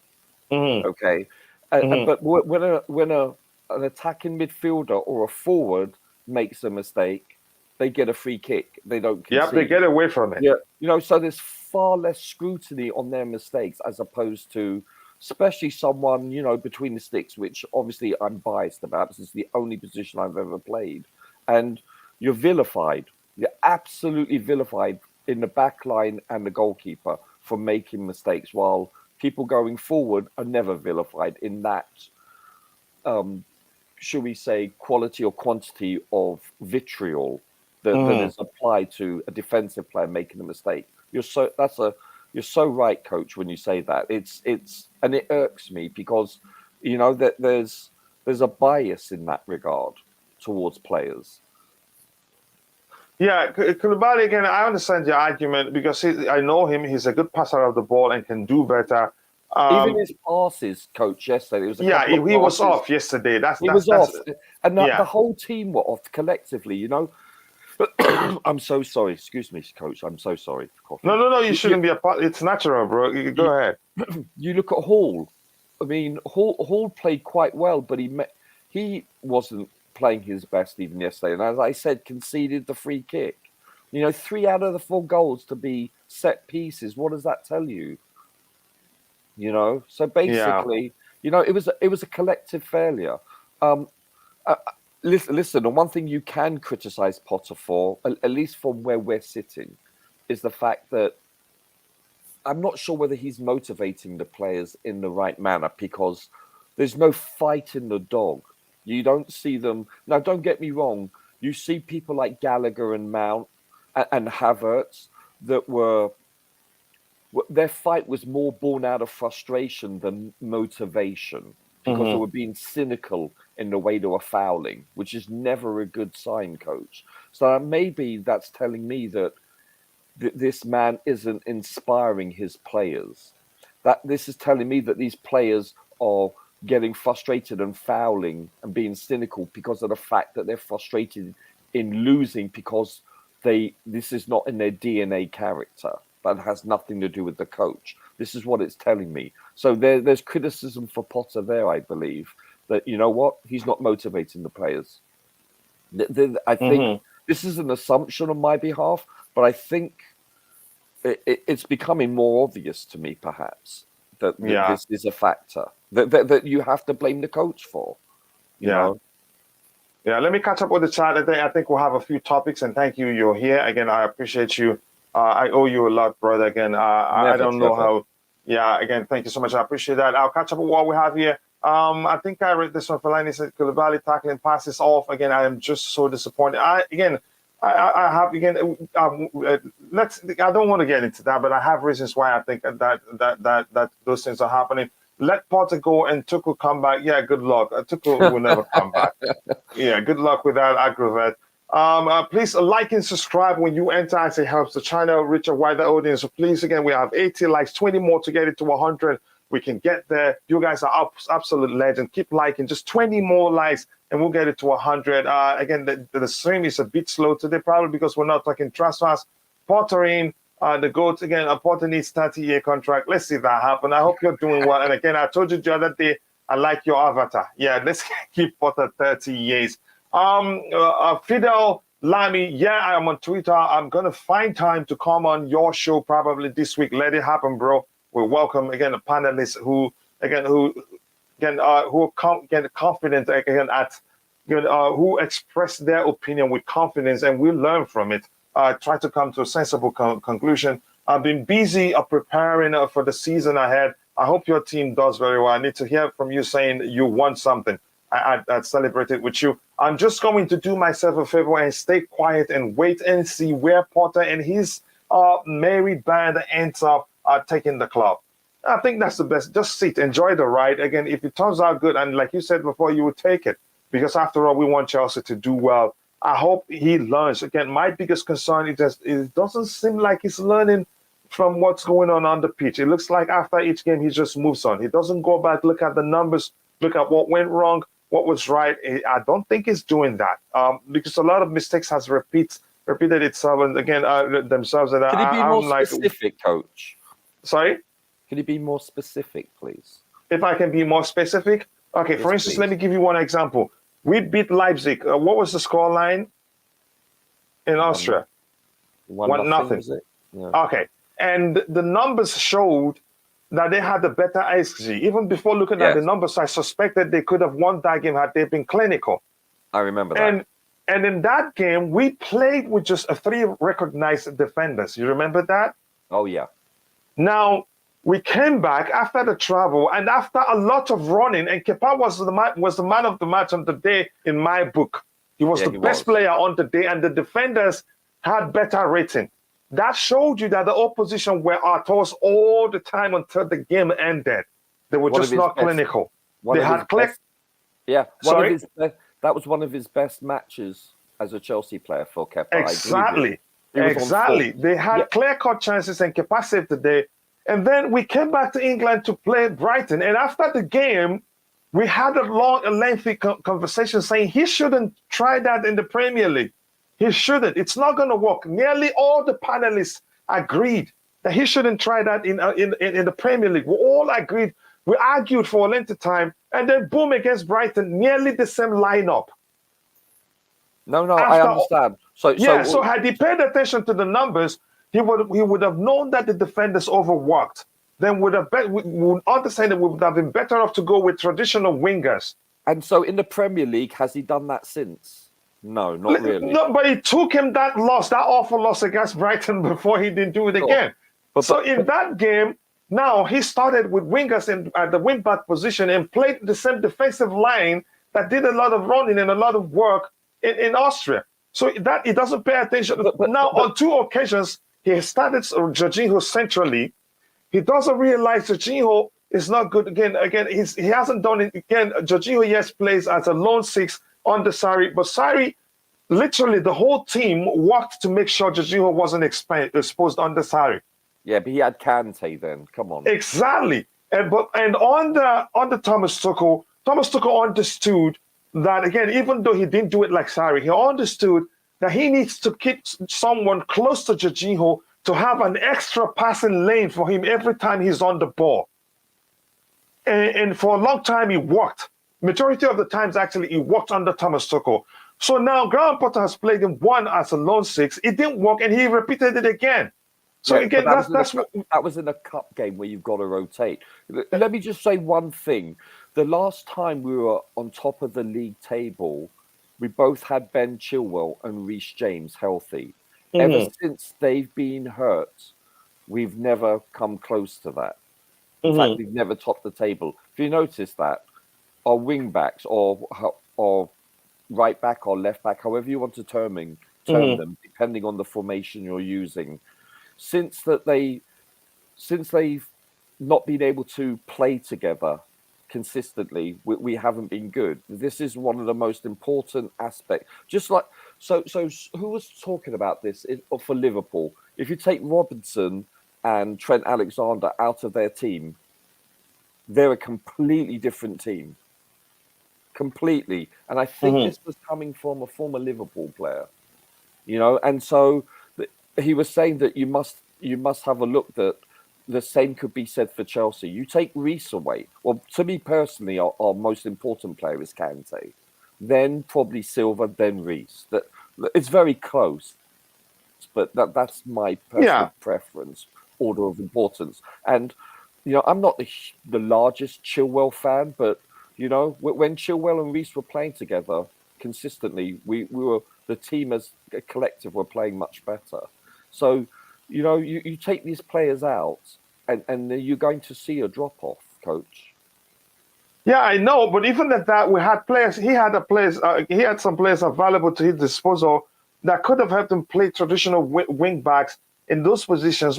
After that travel, after the amount of running that the players did on the day, had he paid attention to the numbers, but it didn't look like he paid. Listen, overall results under Graham Potter, to me, shows that he doesn't pay attention to numbers, even what he says after the games. But you do. I know you know quite well. You were clamoring it. We have a big problem here. The fact that Kepa was always emerging as our best player, Some people were saying Potter ball has arrived. Look, players enjoy playing under him, yada yada, and all that nonsense. AC Milan games. Everyone was saying we beat them both. We're a very good team. Like what? If you look at the quality with which we played so. It wasn't that we won the game against AC Milan. It's more that they lost it. And then they were down to 10 men after, 20-something minutes. I don't think we played well in both those games. I think those were full red herrings, as they say.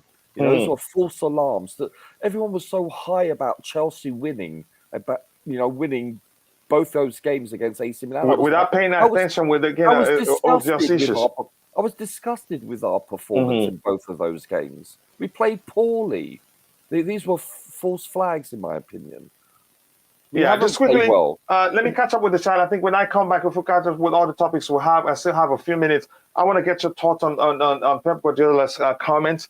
I think it's easy to interpret it, again, the wrong way, but I think I've taken my time to look at it, and I think I understand what he means by saying he had Messi at Barcelona. But that's, by the way, again, if you're watching, we need just 16 more likes to get it to 100 likes. Please keep liking the stream, and also do subscribe to the channel if you haven't. The way we're going, I think we'll hit 8,000 subscribers in a few days, and probably 10,000 before the transfer window shuts. We're capable of doing that. And Fidel Lamy says, I think you are from Nigeria. Yes, I am from Nigeria. I grew up in Nigeria. I speak, you can say, two very, again, I speak very well two Nigerian languages. I speak Hausa very well. I speak Igbo very well because I'm an Igbo boy. Before I came to the United States, again, I grew up in Nigeria. Let me just put it that way. I still speak those two languages. So good to know that you're Nigerian. So you're my brother. Thank you so much, and welcome to the channel. I appreciate it. Again, happy to see you here. Again, Boehly seems to be a billionaire who likes glamour, buying the clubs, and so on. Again, I wouldn't be surprised if Potter is gone after Fulham. Graham is under, again, a huge pressure. I think it's showing, if we're being honest. Even if the owners want to give him time, I think he's under pressure and it's getting to him. It's Kami, it's bad when the manager of the club that Tom Forzery is telling your board to keep the manager, that he's been in that situation before. But the difference is, in his case, he had Leo Messi. Quickly, I really want to get Roger to talk about that. I know it's funny, but if you pay attention to it, I think there's a chance he meant it. But where I'm concerned is that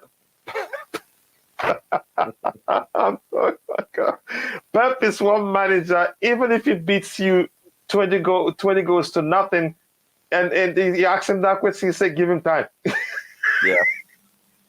He's done it historically. Yeah, that's where I'm concerned. So there's no way telling whether he meant it or not. So we'll see. Luke Tuchel will never come back. Todd Boehly, they did him dirty, really. I think, if anything, he ends up at Barcelona. It depends on how well Xavi does, because Barca wanted him. Let Potter move away again and Tuchel return. It's not going to happen. Just go get some rest. One thing, Coachella, I worry, again, I won't enjoy is that guaranteed. Let's see. Guys, again, Todd Boehly is not sacking Potter because he will look like he's stupid. Again, give him 6 years contract. I know. And then again, I know that ego comes into play because they would want to prove, look, we know exactly what we're doing. But again, now we have a sporting director who, if he speaks, they listen. And again, not sacking him comes down to if they start seeing some measure of, you could say, acceptable fight, acceptable, again, confidence in the team, performances, that they can leave him for 3 years. But if we see a stretch of poor performances, it keeps going, no matter how bad the team is, it comes back to him. The avatar is me, okay, and my wife, and I took a break again after Tuchel got sacked from Chelsea. Yeah, again, YouTube channels, again, I understand, bro. I think you've told me this before, and congratulations again. I don't know when that you took the photo, but yeah, marriage is a good thing. So yeah, thank you for taking the time to tell me, brother. Tuchel wasted 300 million. No, if we're judging by what went on, the owners wasted 300 million, so to speak. They spent that much money and then fired the manager they spent the money for. It was never Tuchel's fault. If you think Titi wasted 300 million, then you obviously have been watching what is happening. haven't been watching what's happening at the club. It's not in any way Tuchel's fault. Just quickly, let's catch up with what we have left so we can call it a day. But I wanted you to talk about the Pep's comment. I'll come back to it in a bit, Roger. You know what, though, Coach? I want to say this one thing. We'll never know, but hypothetically, if Tuchel was never let go, I don't think we would be where we are right now. I mean, injuries, yes. You look at the injuries of, let's say, Reece James. That was a hyperextended knee. That was a fluke.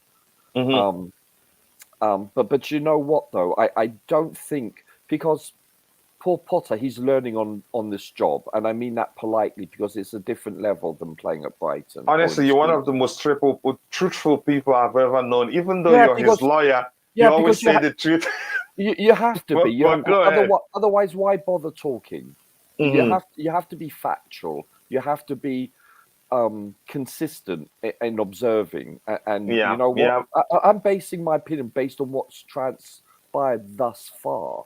He could turn out and win every single game left in the season. Win everything. Is that going to happen? Unlikely. So let's be honest here, rational. And the truth is, you could argue the owners again. They were well acquainted. They knew before time that he's going to be learning on the job, given his pedigree. Before they signed him more like how you sign players with potential, knowing if they join your club, because they surrendered.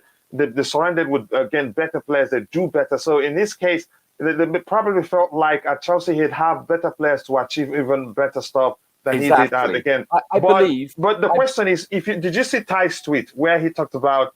I couldn't find it now because my screen will freeze. Where again, Potter's a win percent at Brighton was 31%. Sure, I think they hired him not on what his record had been, but what his upside is, his potential going forward. Yeah. I want to implore you. I want you, when you have time. I know you're a family man, but when you have time, go and Google Jerry Jones of the Dallas Cowboys and what he did. I These will, owners, because it's something I'll learn something from. I like that. I'd because like to do that. That's who I am. I like to learn. ditto. These owners remind me of Jerry Jones. You know, Mhm. I hope they're more analytical and more and more professional in their approach. But Mhm. you can't transfer American sports, especially baseball, that is so data driven, and Mhm.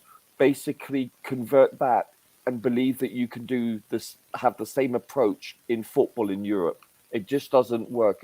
It doesn't transfer well. It's a Mhm. completely different entity, and I think that I've seen a lot of criticism, you know, on several channels where they've actually talked about the American owners don't know what they're doing, and they're trying to, but maybe they can revolutionize football with being more data driven.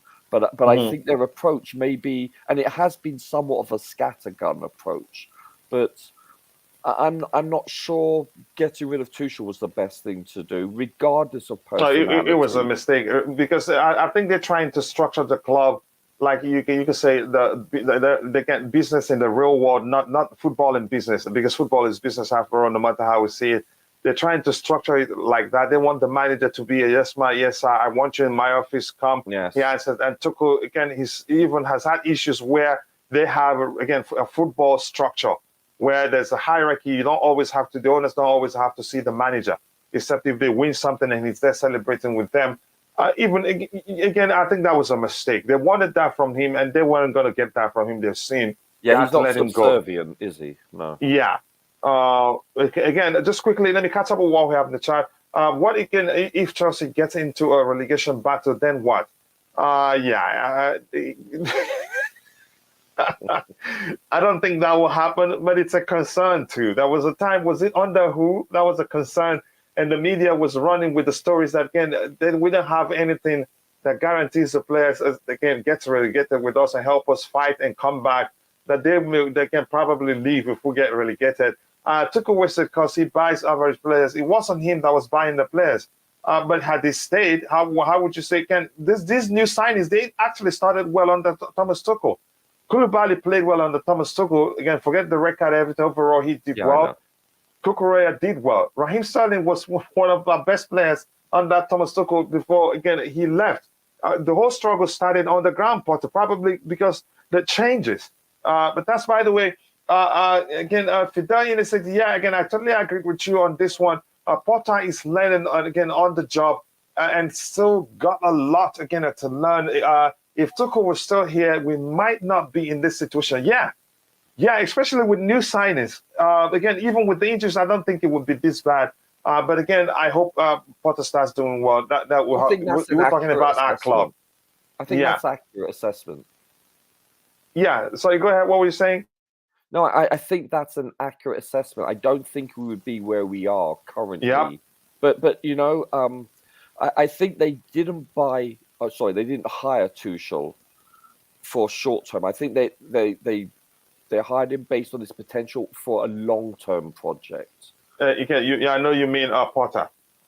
Sorry, Potter. I didn't. Mhm. Yes, I apologize, Potter. I think that's why they hired him. Listen, Yeah, only time will tell, Coach. Only time will tell. Yeah, it is really difficult, but let's see what happens. Let me catch up, and then I'll come back, look at that, and go again and call it a day. Big up Kuchila, the panel, and everyone in the chat. Ground Potter, Magic is taking us down. Yeah, the wand is broken. He's trying to manage it, but no sparks coming from it. Not blaming it on all on him. The players again were disgraceful. No, again, no heart, no commitment, no passion that you can go on. No, again, no spirit. Again, they look Yeah, but disinterested in some cases, Potter's really. responsibility, though. As much as Yeah, that's what I'm defend him, saying. Yeah, that's what. And thanks for highlighting that. It's up to him to motivate them. yes, yeah, it's Yeah. same in the NFL. Listen, I always defend a coach or a manager because it's all about execution. You know, when Harry Kane misses a penalty, you can't blame that on the manager. Having said that, when it's state of mind and motivation, that is part of the manager's responsibility. Mhm. You know, I will always defend the manager about execution from the players because he can't control that. But however, he can control their mindset and their professionalism or lack thereof, in my opinion. Yep. Again, thank you so much for that. This one here again. What are your thoughts on players given lengthy 6 to 7 years contract? It's a strategy that, well, again, that's why I don't know if you heard me say that the long-term future of the club is secured. What my concern is It's the a immediate gamble, future. though. And here's why I said that. In football, keeping players together even for 3, 4, 5 years, you have a well-oiled machine. Yes. You have a well-oiled machine that no team, again, there's hardly a team that will come and they will be afraid of them because the chemistry, the bond, everything will be so It's special. developed. It's developed. Again, that's why you hear when a team wins an under-17 tournament, again, the calls from everybody that enjoyed watching that particular team is that to find a way to keep them together for a long time. Coach, 4 to 5 years are considered long contracts, long. But now 6 to 7, that seems awfully long. And a lot of people have been criticizing this, saying that it's too much of a gamble, financially speaking. It's too much of a gamble, but again, it's a risk security. worth taking, given the talents we're signing.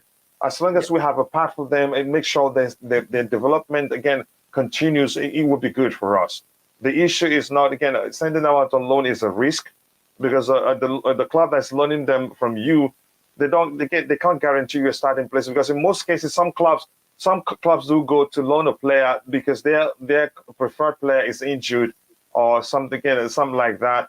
It just temporary. In most cases, it's a temporary fix for some clubs, except when they have an option to buy. That's when they prioritize the players' development. Please, guys, like and subscribe. We're 85 likes now, 15 more to get it to 100. The likes do go a long way for the channel. We'll have a few minutes around, but there are things I'd like us to get. The players are crappy. They can keep players are injured. Yeah, lots of issues. We'll have to be honest. Tuchel only wants to concentrate on coaching, not managing. Where Boehly wants a manager, wants someone he'd always call into his office and speak to. But football doesn't really work like that. So you want to continue player power? No, I don't want that.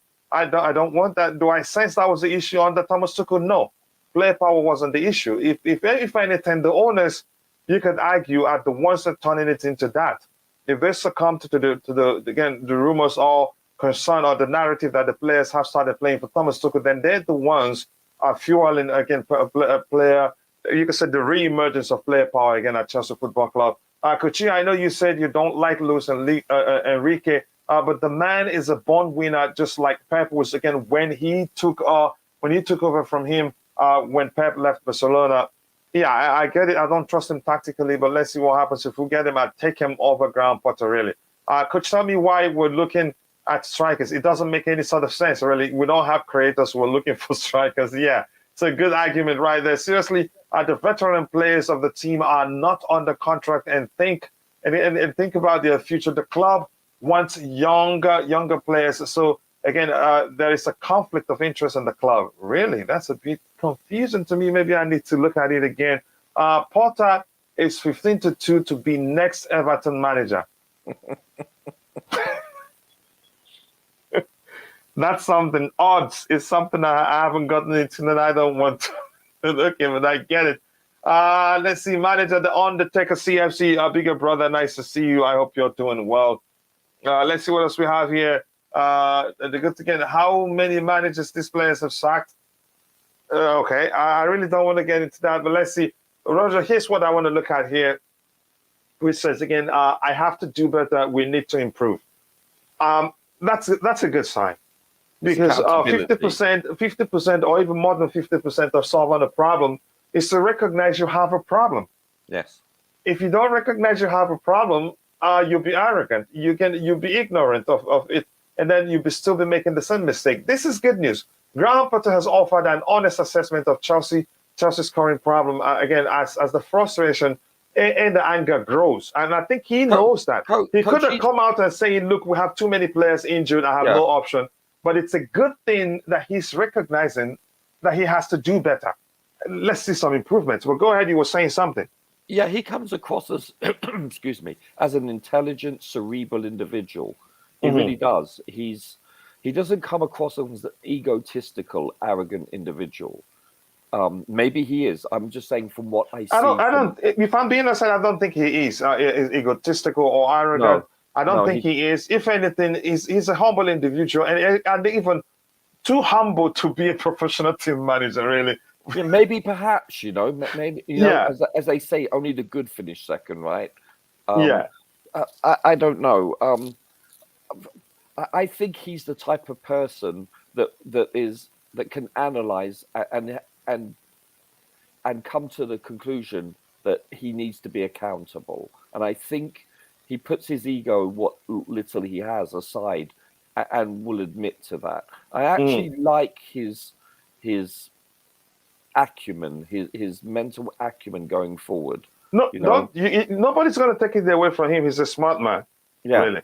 Yeah. Yeah. I think he can learn from this. Listen, he's going to, let's say it's the end of the season, he's going to look back and he's going to analyze where he could have done better, what he's done wrong, and learn from that. I think he's someone, listen, you don't start. He started off as an assistant to a girls' college team, if I'm not mistaken. I forget.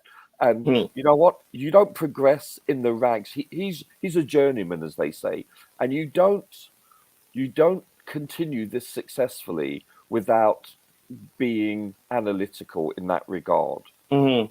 It's as simple as that. So, in that regard, I praise him. Yeah, I'm glad to see. This is the sort of language I want to be seeing. I agree. Yeah, I think he's learning probably. And again, I agree. Before they hired him, they hired him again as a potential, not because of his pedigree. And again, probably they knew quite well before then that part of it is him learning on the go, because Chelsea is a different, again, level of club than the club he coached before. My problem with, again, this new structure, they buy young players for the future, but our squad is, again, too unbalanced for many, many years. We had to buy key players in places of the young players. I think they have to. I think they're doing that, but we want to see it happen before we believe it. We don't have any identity at this moment. That is the truth. Abadi Ibrahim, if we're being honest, again, I believe you. That's seriously the truth. And this team won the Champions League with few exceptions. If we're being honest, this is why I cannot blame them. They don't trust important tactics. Mason Mount and Kai are never this bad. Again, I think I'm for the club letting Mason Mount leave for a good reason. I don't want to be selfish. Let him leave. Go. No, but we're stifling again. We're stifling his development really, because the focus is in his again on the energy he brings to the team whenever he's on the pitch and running. And probably usually these managers instruct him to do lots of that pressing and running. And again, he's a player. We need to pay attention to his development, help him become better. But that hasn't happened from Frank Lampard to Thomas Tuchel to Graham Potter, who openly said Mason wants to play. If he goes to Liverpool, he's going to be running even more. It's the same thing, but he needs to go to a team again. Where I don't know, I can't quite put a finger to what team he goes to and become. Maybe to Brighton, they'd help him become better. The irony. Yeah, maybe to Brighton, where they pay attention to his development and recognize he's a young player and not just field him to run and even instruct him to run. The guy is a good player and can become twice as much better if Thomas Tuchel had paid attention to his development rather than the amount of running he did. Correct me if I'm wrong. Thomas Tuchel loved him for the amount of running he did for him, and in the pressing that he had to field him, even if it was clear that his decision making was near to zero. So did Frank. Yeah. So again, that's my concern. Again, they don't trust Potter. Yeah, again, this level, their level has dropped really so much that it is very, very concerning. Really enjoyed this again. Cheers to you too, brother. Nice to see you. Broski, again, losing to some American team is bad enough for me. You know the game they were talking about, right? Yeah. That's the game I was at. That was in Las Vegas. Chivas USA. What was the draw? Yeah. I don't remember. Was that the Las Vegas game? I can't recall. It's been so long. I can't recall. Did we lose that one? I don't think it was the Chivas. It was on the East Coast that they lost. No, I think we lost that one. We lost it to Chivas USA. I can't recall. I think where Rhys James back pass to who? To what's the Torches goalkeeper when Kepa was still fit, Bettinelli, and he made a mistake. He went into the net. I don't remember the result, but that's by the way again. Yeah, this one here. I think again. I'm glad that he said this. It's a good sign, really. He has to learn from his mistakes. This one here again, a bit of a you can say a dig, but let's just look at it. It says again. That's from Matt Love. To anybody who thinks that Chelsea should sack Graham Potter, what exactly would you expect or want the owners to do? And who do you think would want to work for them after getting through 2 managers in 6 months? This is delicious, really. There's really no other sane option but to support the manager. Because now it's bad enough to explain why, difficult enough to explain why you sacked Thomas Tuchel, who under a year or so, a bit of a year plus, won 3 big trophies. Yeah. One Champions League. 3. I'd say what 1.5. Yeah, Super Cup and all that. And how many finals in total? 6 finals. Yeah. It's difficult enough to explain that. Then you fire Graham Potter because it's not doing well. How are you going to sell the project to the next manager? How are you going to explain to them that you're going to give them time? But go ahead. I want to get your thoughts on this one, then we can call it a day. That's why. That's why. Listen, you reached that many finals. His worst cup competition for Chelsea was losing in the quarterfinals to Real Madrid. He had reached 6 cup finals, but really, yeah, he wasn't pragmatic enough to me. I have to say that. As much as I love him, I think he wasn't pragmatic enough. 3-0 up, lock everything down, but he wanted more goal. That I guess that's the German in him. But that's by the way. Go ahead. Well, Klopp was the same. Klopp would die by the sword for the first 2 or 3 years under Liverpool, and he's changed now. If you notice that, he's far more pragmatic in the last 10, 15 minutes of a game. He never used to be initially. That was his biggest criticism. So, yeah, maybe it is a German trait in that regard. But do you know what haven't really changed about Klopp? His teams, they will always play a high line, and the opposition team will always get a chance to score. Yeah. The truth is, but if you get that, the chances put them away. And it's not otherwise just they're capable of scoring opponents. Yeah, it's not go just ahead, Roger. It's not just the high line; it's basically at the halfway line, coach. Yeah, it's exactly. Ridiculous. So dangerous, and he hasn't changed. I think it's the highest lines I've ever seen in my life. His high lines are like it's insane. It's insane. Even when it's insane, really. That you always get the chance, but just put away the chances when you get them. But I love him. I love Klopp. You know, he nearly came to Chelsea. He's a great coach, but yeah, I think he needs to acquiesce sometimes and not have such a high. Have a midline, not a high line all the time. You're right. But listen, I'm not sure how old Klopp is, but no matter what age you are, you have to learn. You know, you're always learning each year. I'm sure Alex Ferguson was learning in his last year or two. It's a never-ending, evolving game, you know, tactically and culturally, etc. We're just going to have to ride this horse, this wild bucking bronco that is Chelsea, and we're just going to have to ride it out. And let's see what transpires. Let's see whether he's given time. I just hope that there is no capitulation from the players, where the owners are forced because they have no choice but to get rid of him. You know, if we lose the next 10 games, he's gone. Does that make sense? So yeah, it does. Even though they're promising, because I know you can agree with me that the fact that we're hearing the owners put out a statement saying they still support him, he has time, and him clamoring how the owners, that's not a good sign. Yeah, that alone, in and of itself, that you it's have not a good to sign. Actually publicize the fact that you support your manager, that doesn't bode well normally. In fact, historically, that always results in the manager getting let go. So that doesn't bode well. I totally agree with you on that. Listen, I think expectations. As fans, we have to reset our expectations. This is a new administration. It's simple as that. Yeah. This isn't the Roman era anymore. Yeah. Just quickly, let me get what we have in the chat. I think we've come to the natural end of this the show. Plus, I have to go get my son get ready for school. Stop saying Potter out. Look, I haven't said Potter out. I'm just saying I have concerns, and my again is that he should take care of that. I have a lot of questions, question marks over him, but I think he's a human being, and it's a smart man, and I believe he can learn. And this is a good sign. I'm going to go back to this again. This is really a good sign. This one right here, I have to do better. We need to improve. That's a good sign. Not he could have come out and said, look how many players we have injured. We have 1, 2, 3, 10, 20, 30 players injured. Not enough again. But look, this is what I want to hear. Really. Come on again. Even Tuchel lost again 5-2 to West Brom. Mourinho 4-0 to Man United. Let's give him again a time. Maybe he can bounce back. I hope that happens. And with that, again, I must say we've come to the natural end of the show, and I appreciate you again, Broski. Again, thank you so much again. And I hope you enjoy being a mod to just help again police things there. It's not a non-paid job, but I appreciate it if you can again pay attention and help keep things civil there in the chat. Thank you, the GOAT. I appreciate that. AB, thank you. Good to hear that you're enjoying it. And DJ, thank you.